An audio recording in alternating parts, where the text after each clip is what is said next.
1 മുതൽ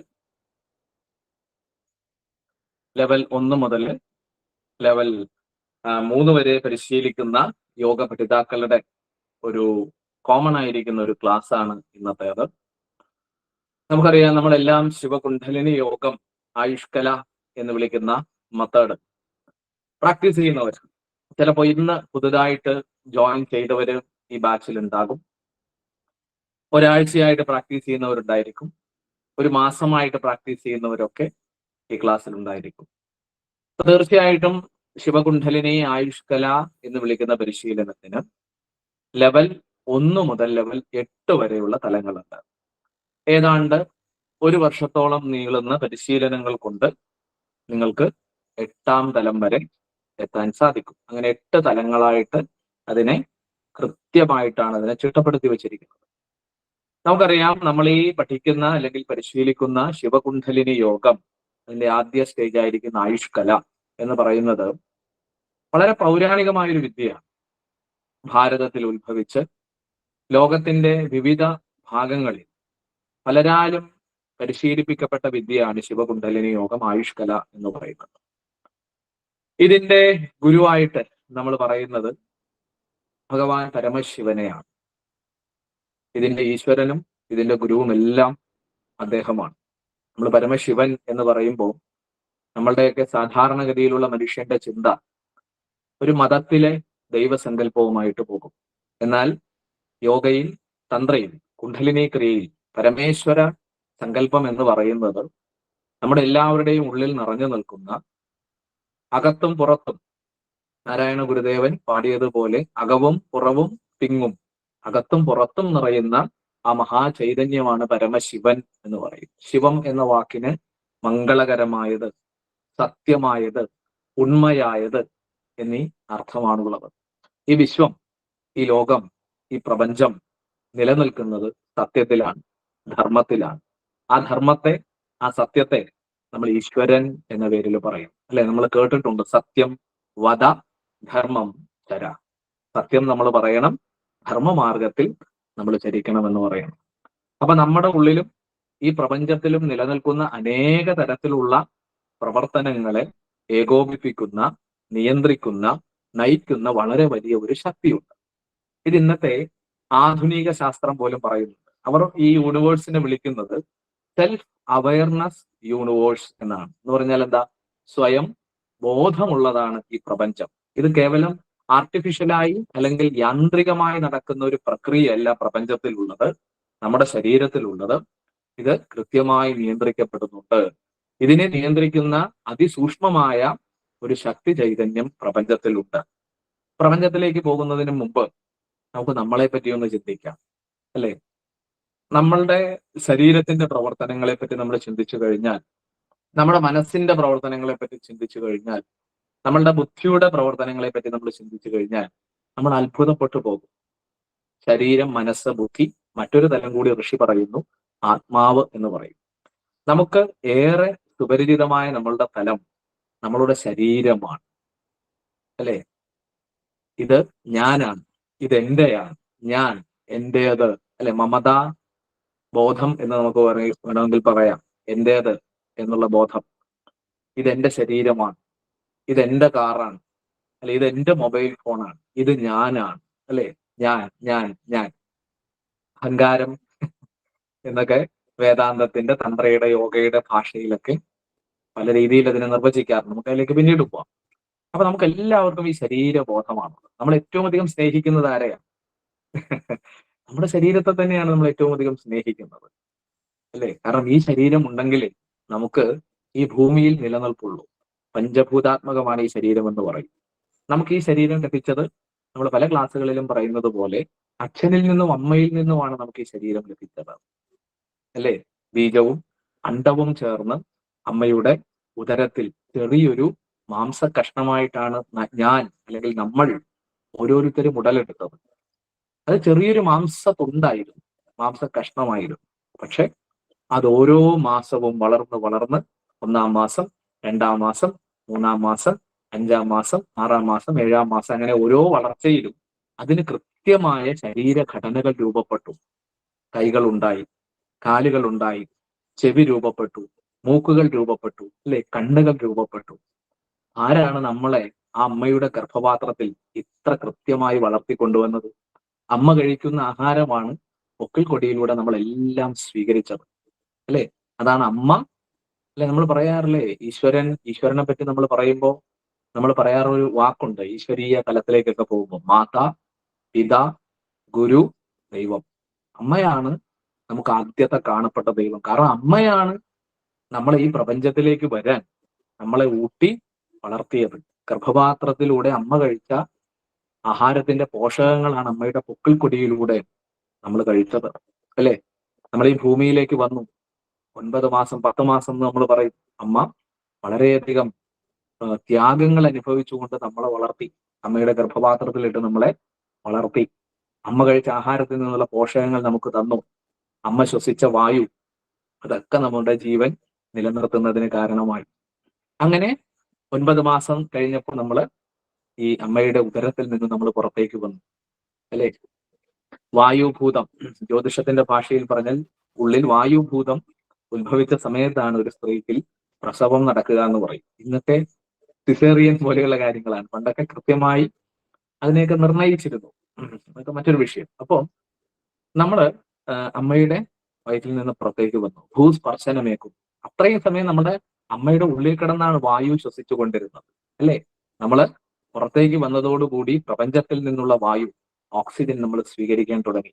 അത്ര സിസ്റ്റമാറ്റിക് ആയിട്ടാണ് ഈശ്വരൻ നമ്മളെ ഈ പ്രപഞ്ചത്തിലേക്ക് കൊണ്ടുവന്നത്. അമ്മയുടെ ഉദരത്തിലും നമുക്ക് അമ്മ ശ്വസിച്ച വായു, അല്ലെങ്കിൽ ആ ഫ്ലൂയിഡിന്റെ അകത്ത് കിടന്ന് ആഹാരം, മറ്റെല്ലാം നമുക്ക് പ്രപഞ്ചം തന്നു, ഈശ്വരൻ തന്നു. ഓരോ മാസവും നമ്മളെ വളർത്തി, അല്ലെ? ഈ ചെവിയും മൂക്കും കണ്ണും നാക്കും ത്വക്കും എല്ലാം ഈ പ്രപഞ്ച ശക്തി നമുക്ക് തന്നു. അമ്മയുടെ ഉദരത്തിൽ നിന്ന് നമ്മൾ പുറത്തേക്ക് വന്നപ്പോൾ ഇവിടെ ജീവിക്കാൻ ആവശ്യമായ എല്ലാം പഞ്ചഭൂതങ്ങൾ തന്നു. അഗ്നി, വായു, ആകാശം, പൃഥ്വി, ജലം. 5 തത്വങ്ങൾ, 5 എലമെന്റ്സ്. ഇതാണ് നമ്മളുടെ ശരീരത്തിലുമുള്ളത്, ഈ പ്രപഞ്ചത്തിലുമുള്ളത്. നമ്മളെ സൃഷ്ടിച്ച ബീജാണ്ടങ്ങളെല്ലാം രൂപപ്പെട്ടത് അവർ കഴിച്ച ആഹാരത്തിൽ നിന്ന്, കുടിച്ച ജലത്തിൽ നിന്ന്, ശ്വസിച്ച വായുവിൽ നിന്നാണ്.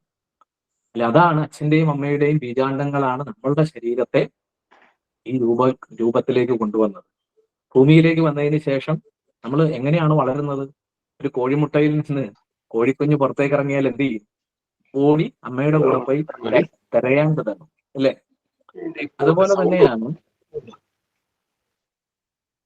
അതുപോലെ തന്നെയാണ് നമ്മൾ ഒരു താറാമുട്ടയിൽ നിന്ന് പുറത്തേക്ക് വന്നു കഴിഞ്ഞാൽ അതിന്റെ തള്ളയുടെ കൂടെ അപ്പൊ തന്നെ നീന്താനായിട്ട് പോകും. ആരും താറാവും കുഞ്ഞിലിന് നീന്തലിന്റെ ട്രെയിനിങ് കൊടുത്തില്ല. ഒരു കുഞ്ഞു കുരുവി മുട്ടയിൽ നിന്ന് പുറത്തു വന്ന് കുറച്ച് ദിവസങ്ങൾക്കുള്ളിൽ അമ്മയ്ക്കൊപ്പം വിശാലമായ അനന്തമായ ഈ വിഹായസിലേക്ക്, ഈ ആകാശത്തിലേക്ക് പറന്നു പോകും, അല്ലെ? പക്ഷെ ഒരു മനുഷ്യ കുഞ്ഞാണെങ്കിലോ, നമ്മളെല്ലാം ജനിച്ച് നമ്മൾ പുറത്തേക്ക് വന്നതിന് ശേഷം അവിടെയും നമ്മളെ സംരക്ഷിച്ചത് നമ്മുടെ അമ്മയാണ്, അല്ലെ? ഷാജി സാറേ, ഓഡിയോ ചിലരുടെ ഓൺ ആണ്, അതൊന്ന് മ്യൂട്ട് ചെയ്യണേ. തമ്പി സാറിന്റെ ഓഡിയോ ഓൺ ആകുന്നുണ്ട്. അപ്പൊ അങ്ങനെ, അല്ലെ? പക്ഷെ മനുഷ്യക്കുഞ്ഞിന് ഏറെ പരിമിതികളുണ്ട്. നമ്മൾ അമ്മയുടെ പാല് കുടിച്ചാണ് ആദ്യത്തെ നമ്മളുടെ ഫുഡ്, അമ്മയുടെ പാലായിരുന്നു. അതും അമ്മ കഴിച്ച ആഹാരത്തിൽ നിന്നാണ് അമ്മയുടെ പാല് രൂപപ്പെട്ടത്. അത് കുടിച്ചാണ് നമ്മൾ 2-3 മാസമൊക്കെ നമ്മൾ വളർന്നത്. 3-4 മാസം അതൊക്കെ കഴിഞ്ഞിട്ടാണ് പിന്നീട് നമ്മൾ ചെറിയ രീതിയിൽ കുറുക്കുകളൊക്കെ കഴിച്ചു തുടങ്ങി. നമ്മൾ നടക്കാൻ പഠിച്ചത് എങ്ങനെയാണ്? ഒരു സുപ്രഭാതത്തിൽ കിടക്കയിൽ നിന്ന് ചാടി എഴുന്നേറ്റ് മുട്ടയിൽ നിന്ന് താറാവും കുഞ്ഞു പോയ പോലെയാണോ? അല്ല. അച്ഛന്റെ അമ്മയുടെ വിരൽ തുമ്പ് പിടിച്ച് നമ്മൾ നടക്കാൻ തുടങ്ങി. അപ്പോ അതാണ് നമ്മൾ പറയും ജനനി, അല്ലെ? ഈ പ്രപഞ്ചം വലിയൊരു ദിവ്യ ജനനിയാണെന്നാണ് തന്ത്രത്തിന്റെ ഭാഷ. തന്ത്രശാസ്ത്രം നമ്മൾ പഠിക്കുമ്പോൾ ദിവ്യജനനി, അമ്മ ജഗദംബയാണ് ഈ ലോകത്തെ മുഴുവൻ കൺട്രോൾ ചെയ്യുന്നതെന്ന് ശാക്തേയ തന്ത്രം പറയും. നമ്മളെ ജീവിപ്പിച്ച ശക്തി ചൈതന്യം ഏതാണ്? നമ്മുടെ അമ്മയാണ്. അവസാനം ഭൂമിയാകുന്ന അമ്മയുടെ മടിത്തട്ടിലേക്കാണ് നമ്മൾ വീഴുന്നത്. അമ്മയുടെ ഗർഭപാത്രത്തിൽ നിന്ന് നമ്മൾ വീഴുന്നത് അങ്ങോട്ടാണ്. ഈ ഭൂമിയാകുന്ന അമ്മയാണ് നമ്മളെ സംരക്ഷിക്കുന്നത്. ഭൂമി ദേവി എന്നുള്ളതാണ് നമ്മളുടെ ഉദാത്തമായ സങ്കല്പം, അല്ലെ? ഭൂമിയെയും പൂജിക്കുന്നവരാണ് ഭാരതീയർ. നമ്മൾ കിടക്കയിൽ രാവിലെ എഴുന്നേറ്റ് കഴിഞ്ഞ്, പണ്ട് പൗരാണിക കാലങ്ങളിൽ രാവിലെ എഴുന്നേറ്റ് വരുമ്പോൾ തന്നെ എന്ത് ചെയ്യും? നിങ്ങൾ കേട്ടിട്ടുണ്ട്, അല്ലെ? വലത് വശത്തേക്ക് ചരിഞ്ഞ് നമ്മൾ എഴുന്നേൽക്കും. അതിന് പിന്നിലൊരു സയൻസ് ഉണ്ട്. നമ്മളുടെ ഹൃദയം ഇടതുവശത്താണ്. നമ്മൾ അത്രയും സമയം തിരശ്ചീനമായി കട്ടിലിൽ കിടന്നുറങ്ങുകയാണ്. ഏറ്റവും അധികം നമ്മൾ പല ക്ലാസ്സുകളിൽ പറഞ്ഞിട്ടുണ്ട്, പലപ്പോഴും ഹാർട്ട് അറ്റാക്കുകൾ ഉണ്ടാകുന്നതിന്റെ ഒരു സമയം എന്ന് പറയുന്നത് നമ്മൾ കിടക്കയിൽ നിന്ന് എഴുന്നേൽക്കുന്ന സമയത്താണ്. അതിന്റെ കാരണവും ഡോക്ടേഴ്സ് പറയുന്നത് അത്രയും സമയം നമ്മൾ തിരശ്ചീനമായിട്ട് കിടക്കുന്നു, അല്ലെ? ഭൂഗുരുത്വാകർഷണ ബലത്തിന് തിരശ്ചീനമായിട്ട് കിടന്നാണ് നമ്മൾ ഉറങ്ങുന്നത്. സാധാരണ നമ്മൾ ലംബമായിട്ടാണ് നടക്കുന്നത്. മനുഷ്യനാണ് ഇരുകാലിൽ നടക്കുന്ന ജീവി. നമ്മൾ മൃഗങ്ങളെയൊക്കെ നോക്കിക്കഴിഞ്ഞാൽ നാൽക്കാലികളാണ് പലതും, അല്ലെ? നമ്മൾ ഭൂഗുരുത്വാകർഷണത്തിൽ ലംബമായിട്ടാണ് നമ്മൾ പലപ്പോഴും സഞ്ചരിക്കുക. അപ്പൊ നമ്മളുടെ ഈ ബ്രെയിനിൽ വരെ ബ്ലഡ് എത്തിക്കാനായിട്ട് ഹൃദയം എത്രത്തോളം പവർഫുൾ ആയിട്ട് പമ്പ് ചെയ്യുന്നുണ്ടെന്ന് നോക്കുക. നമ്മളുടെ ശരീരത്തിന്റെ ഓരോ വ്യവസ്ഥകളും നമ്മൾ കണ്ടാൽ അത്ഭുതപ്പെട്ടു പോകും. അതാണ് ഞാൻ ആദ്യം പറഞ്ഞത്, ഇതെന്റെ ശരീരമാണെന്ന് ഞാൻ പറയുമ്പോഴും ഇതിന്റെ ഉള്ളിൽ നടക്കുന്ന 90% പ്രവർത്തനങ്ങളും നമ്മുടെ കൺട്രോളിലല്ല. നിങ്ങൾ അറിയുന്നുണ്ടോ എങ്ങനെയാണ് നിങ്ങളുടെ ഹൃദയം ഇത്രയും സമയം ഇടിച്ചുകൊണ്ടിരിക്കുന്നത്? ആരാണ് കൃത്യമായി ഇതിനെ ഇടിപ്പിക്കുന്നത്? ആരാണ് ഹൃദയത്തിന് അങ്ങനെ പ്രവർത്തിക്കാനുള്ള ശക്തി കൊടുക്കുന്നത്? എന്റെ കരളെ എന്നൊക്കെ നമ്മൾ പറയാറുണ്ട്, അല്ലെ? കരളിനെ പ്രവർത്തിപ്പിക്കുന്ന ശക്തി ഏതാണ്? നിങ്ങളുടെ കരൾ എങ്ങനെയാണ് ഫങ്ഷൻ ചെയ്യുന്നതെന്ന് നിങ്ങൾ അറിയുന്നുണ്ടോ? വൃക്കകളുടെ അരിക്കൽ പ്രക്രിയ നിങ്ങൾ അറിയുന്നുണ്ടോ? നിങ്ങൾ കഴിക്കുന്ന ആഹാരത്തിൽ നിന്ന് പോഷകത്തെ ശരീരം സ്വീകരിക്കുന്നതും വിസർജ്യത്തെ പുറന്തള്ളുന്നതുമായിട്ടുള്ള പ്രവർത്തനം, അതെങ്ങനെ അത്ര സൂക്ഷ്മമായ പ്രോസസ്സ് നടക്കുന്നു നമ്മൾ അറിയുന്നുണ്ടോ? 5 വയസ്സിൽ ഇരുന്നത് പോലെയല്ല 50-ആം വയസ്സിൽ നമ്മൾ ഇരിക്കുന്നത്. കൃത്യമായി ശരീരം ഓരോ ഘട്ടത്തിലും വളരും. എങ്ങനെയാണ് ഇത് സിസ്റ്റമാറ്റിക് ആയിട്ട് നടത്തിയത്? അപ്പൊ പ്രപഞ്ചമാകുന്ന അമ്മ ഭൂമിദേവി, ദിവ്യജനനി നമ്മളെ ഓരോ സമയത്തും സംരക്ഷിച്ചു കൊണ്ടുപോകുന്നു. ആ ശക്തിയെ ഋഷികൾ വിളിച്ചത് പ്രാണൻ എന്നാണ്. നമ്മളെ ജീവിപ്പിക്കുന്ന, നിലനിർത്തുന്ന ദൈവികമായ ശക്തി. ഈ ബ്രഹ്മാണ്ടത്തെയും അതിന്റെ ഭാഗമായ പിണ്ടാണ്ടം മനുഷ്യനെയും നിലനിർത്തുന്ന ശക്തിയാണതെന്ന് പറയുന്നു. അപ്പൊ നമ്മൾ പറഞ്ഞു, നമ്മൾ കിടക്കയിൽ നിന്ന് എഴുന്നേൽക്കുന്നത് മുതൽ, അല്ലെ, ഈ ഭൂമിയെ സ്പർശിക്കുമ്പോൾ പോലും പണ്ട് ഭാരതീയർ ഒരു പ്രാർത്ഥന ചൊല്ലിയിരുന്നു. നമ്മൾ വലതുവശത്തേക്ക് തിരിഞ്ഞാണ് സാധാരണ എഴുന്നേൽക്കാറുള്ളത്. നമ്മൾ ചിലരോട് ചോദിക്കില്ലേ, ദേഷ്യപ്പെടുന്ന കാണുമ്പോൾ, നീ ഇന്ന് ഇടത്തുപാടാണോടാ എഴുന്നേറ്റത് എന്നൊക്കെ പണ്ടുകാലത്ത് അമ്മമാര് ചോദിക്കാറുണ്ട്, അല്ലെ? ഇടത്തുപാടാണോ? വലത് നമ്മൾ ശുഭമായിട്ടാണ് കണക്കാക്കുക, അല്ലെ? വലത് കൈ കൊണ്ട് കൊടുക്കുക. കല്യാണം കഴിച്ചൊരു സ്ത്രീ, ഒരു പുതിയ പെണ്ണ് നമ്മളുടെ വീട്ടിലേക്ക് വരുമ്പോ വലത് കാൽ വെച്ച് കയറുക, ഇല്ലേ? നമ്മൾ ഗൃഹപ്രവേശം ചെയ്യുമ്പോൾ, നിങ്ങളൊരു പുതിയ വീട് പണിതു, ഗൃഹപ്രവേശം ചെയ്യുമ്പോൾ വലത് കാല് വെച്ച് നമ്മൾ കയറുന്നു, അല്ലെ? വലത് നാഡി അല്ലെങ്കിൽ സൂര്യനാഡിയുമായിട്ട് നമുക്ക് വളരെയധികം ബന്ധമുണ്ട്. കാരണം നമ്മൾ സൗരജീവികളാണ്. സൂര്യന്റെ സാന്നിധ്യത്തിൽ ഏറ്റവും അധികം ആക്റ്റീവായിട്ട് പ്രവർത്തിക്കുന്നു. നമ്മളിൽ ഏറ്റവും അധികം സ്വാധീനം ചെലുത്തുന്നതും സൂര്യനാണ്. നമ്മളെ സംരക്ഷിക്കുന്നതും ഈ ഭൂമിയെ സംരക്ഷിക്കുന്നതും, അല്ലെ? ജീവന്റെ നിലനിൽപ്പ് തന്നെ സൂര്യനിലാണ്. അതാണ് അദ്ദേഹത്തെ പ്രത്യക്ഷ ദേവ എന്ന് വേദം പറയുന്നത്. പ്രത്യക്ഷ ദേവനാണ് സൂര്യൻ. ഈ നഗ്ന നേത്രങ്ങൾ കൊണ്ട് നമുക്ക് കാണാവുന്ന, ആരാധിക്കുന്ന, നമ്മളെ ഈ പ്രപഞ്ചത്തെ നിലനിർത്തുന്നയാളാണ് സൂര്യൻ. അതാണ് സൂര്യാരാധന വളരെ കാലം മുതൽ തന്നെ ഉണ്ടായിരുന്നു. ഗ്രീക്ക് സംസ്കാരത്തിലും മെസപ്പട്ടോമിയൻ സംസ്കാരത്തിലും ബാബിലോണിയൻ സംസ്കാരത്തിലും ഭാരതീയ സംസ്കാരത്തിലും ഒക്കെ സൂര്യാരാധന ഉണ്ടായിരുന്നു. നമ്മളും കേട്ടിട്ടുണ്ട് ആദിത്യ ഹൃദയം പോലെയുള്ള സ്തോത്രങ്ങള്, സൂര്യ സ്തോത്രങ്ങള്, സൂര്യ നമസ്കാരം, സൂര്യ ഭേദി പ്രാണായാമം, അങ്ങനെ സൂര്യനുമായി ബന്ധപ്പെട്ട അനേക ആരാധന സമ്പ്രദായങ്ങളുണ്ട്. ഞാൻ പറഞ്ഞത്, നമ്മൾ സൗരജീവികളാണ്. പ്രകാശത്തിന്റെ സാന്നിധ്യത്തിലാണ് നമ്മൾ നിലനിൽക്കുന്നത്. ഭൂമിയിൽ പ്രകാശ സംശ്ലേഷണം, ഫോട്ടോസിന്തസിസ് എന്ന പ്രക്രിയയിലൂടെയാണ് ജീവന്റെ പ്രക്രിയ നിലനിൽക്കുന്നത്, അല്ലെ? ഹരിതക സസ്യങ്ങളിലൂടെയാണ് ജീവപ്രക്രിയ ആരംഭിക്കുന്നതെന്ന് നമുക്ക് പറയാം. അപ്പൊ ഇതിനൊക്കെ പോഷണം നൽകുന്ന ശക്തി സൂര്യനാണ്. അതുകൊണ്ട് ഭാരതീയൻ സൂര്യനെ ആരാധിച്ചു. നമ്മൾ എല്ലാത്തിനെയും ആരാധിക്കുന്നവരാണ്. സൂര്യദേവൻ, ജലമില്ലാതെ നമുക്ക് ജീവിക്കാൻ സാധ്യമല്ല, അല്ലെ? ജലത്തെയും നമ്മൾ ആരാധിക്കുന്നു. വരുണദേവൻ എന്ന രീതിയിൽ. വായുവില്ലാതെ അരമിനിറ്റ് നമുക്ക് പിടിച്ചു നിൽക്കാൻ സാധ്യമല്ല. വായുവിനെയും നമ്മൾ ആരാധിക്കുന്നു. വായു ദേവൻ, അല്ലെ? അതേപോലെ തന്നെ എല്ലാത്തിനെയും ഭൂമി ദേവി എന്ന് പറയുന്നു. ആകാശം, വിസ്തൃതമായ ആകാശത്തെയും നമ്മൾ ആരാധിക്കാറുണ്ട്. അങ്ങനെ സർവ്വതിനെയും, പഞ്ചഭൂതങ്ങളെയും ആരാധിക്കുന്നവരാണ് ഭാരതീയർ. അപ്പോ നമ്മൾ ഈ പറഞ്ഞത്, ഈ അതിരാവിലെ എഴുന്നേൽക്കുന്നത് മുതൽ കിടക്കുന്നത് വരെ ഭാരതീയന്റെ ഓരോ ചിന്തയിലും, അവന്റെ മനസ്സുകൊണ്ടുള്ള ഓരോ ചിന്തയിലും, അവന്റെ വാക്കുകളിലും, കർമ്മേന്ദ്രിയങ്ങൾ കൊണ്ടുള്ള അവന്റെ പ്രവർത്തനങ്ങളിലും ഒക്കെ ഈശ്വര സ്മരണയോടെയാണ് നമ്മൾ ചെയ്തിരുന്നത്. കിടക്കയിൽ നിന്ന് എഴുന്നേൽക്കുമ്പോൾ വലത് വശത്തേക്ക് ചരിഞ്ഞു കിടക്കും നമ്മൾ, അല്ലെ? എന്നിട്ട് സാവധാനം കിടക്കയിൽ എഴുന്നേറ്റിരിക്കും. പണ്ടത്തെ കാലത്ത് അങ്ങനെയാണ്. എന്നിട്ട് എന്ത് ചെയ്യും? നിങ്ങൾ കേട്ടിട്ടുണ്ട്, കഴിഞ്ഞ ദിവസം എന്നോട് ഒരാൾ ഈ മന്ത്രം ഏതാണെന്ന് ചോദിച്ച് ലെവൽ 1 ഒരു സ്റ്റുഡന്റ് എനിക്ക് മെസ്സേജ് അയച്ചിരുന്നു. സാർ, നമ്മൾ എഴുന്നേറ്റ് കഴിയുമ്പോൾ ഈ കൈ നോക്കിയിട്ട് ചൊല്ലുന്ന ഒരു മന്ത്രമില്ലേ, അത് ആത്മീയമായ ഒരു അനുഷ്ഠാനവുമാണ്, ഒപ്പം സയന്റിഫിക്കലി നിങ്ങളുടെ ശരീരത്തെ ആരോഗ്യപൂർണമാക്കുന്ന ഒരു ആരാധനയുമാണ്. ഭാരതീയന്റെ ഓരോ ആരാധനകൾക്ക് പിന്നിലും വളരെ സയന്റിഫിക് ആയിട്ടുള്ള പല കാര്യങ്ങളും ഒളിഞ്ഞു കിടപ്പുണ്ട്. അല്ലെ, നമ്മൾ വലതുവശത്തേക്ക് ചരിഞ്ഞെഴുന്നേക്കണം എന്ന് പറയുന്നത് എന്തുകൊണ്ടാണ്? നിങ്ങൾ അത്രയും സമയം തിരശ്ചീനമായി കിടക്കുകയാണ്. നിങ്ങളുടെ ഹൃദയം വളരെ സ്ലോവിലാണ് ഇടിക്കുന്നത്. അല്ലെ, വളരെ സ്ലോവിലാണ് പമ്പ് ചെയ്തുകൊണ്ടിരിക്കുന്നത്. നിങ്ങൾ പെട്ടെന്ന് എഴുന്നേറ്റ് ഗ്രാവിറ്റേഷൻ ഫോഴ്സിന്, ഭൂഗുരുത്വാകർഷണത്തിന് ലംബമായി നിന്നാൽ പെട്ടെന്നുണ്ടാകുന്ന ഏതാനും സെക്കൻഡുകൾ കൊണ്ടുണ്ടാകുന്ന ശരീരമാറ്റത്തെ ഹൃദയത്തിന് ചിലപ്പോൾ പെട്ടെന്ന് അത് ഉൾക്കൊള്ളാൻ കഴിയണമെന്നില്ല. അതാണ് പലപ്പോഴും നമ്മൾ പെട്ടെന്ന് കിടക്കയിൽ നിന്ന് ചാടി എഴുന്നേൽക്കുമ്പോൾ ഹൃദയാഘാതം പോലെയുള്ള കാര്യങ്ങൾ ഉണ്ടാകുന്നതായിട്ട് ഇന്നത്തെ ശാസ്ത്രവും പറയുന്നത്. ഭാരതീയൻ പണ്ടേ അത് കണ്ടെത്തിയിരുന്നു. അപ്പൊ നമ്മൾ വലതുവശത്തേക്ക് ചരിഞ്ഞ് സാവധാനം എഴുന്നേറ്റിരിക്കും. കിഴക്ക് ദിശയിലേക്ക് തിരിഞ്ഞു. സാധാരണ കിഴക്ക് ദിശയാണില്ലെങ്കിൽ വടക്ക് ഹിമാലയം. ഹിമാലയവും നമ്മളൊരു പർവ്വതമായിട്ടല്ല കാണുന്നത്, ആത്മീയതയുടെ ഒരു ശൈലമാണ്. അല്ലെ, ഇന്ന് ഹിമാലയത്തെ പറ്റി ഒരുപാട് ഗവേഷണങ്ങൾ നടക്കുന്നുണ്ട്. നമ്മൾ പിരമിഡുകളെ പോലെ തന്നെ അത് ഒരു പ്രത്യേക എനർജി സെന്ററാണ്. ത്രികോണം, യോഗയിലും തന്ത്രയിലും ഒക്കെ ഈ ത്രികോണ രീതിയിലുള്ള ഷേപ്പുകൾക്ക് ഏറെ പ്രാധാന്യമുണ്ട്. ഊർജത്തെ ഏറ്റവും അധികം കേന്ദ്രീകരിക്കുന്നതാണ് ത്രികോണം. അല്ലെ, രണ്ടരികിൽ നിന്ന് വന്ന് ടോപ്പിലേക്ക് ഊർജത്തെ കൊണ്ടുപോകുന്നത് വേറൊരു വിഷയമാണ്.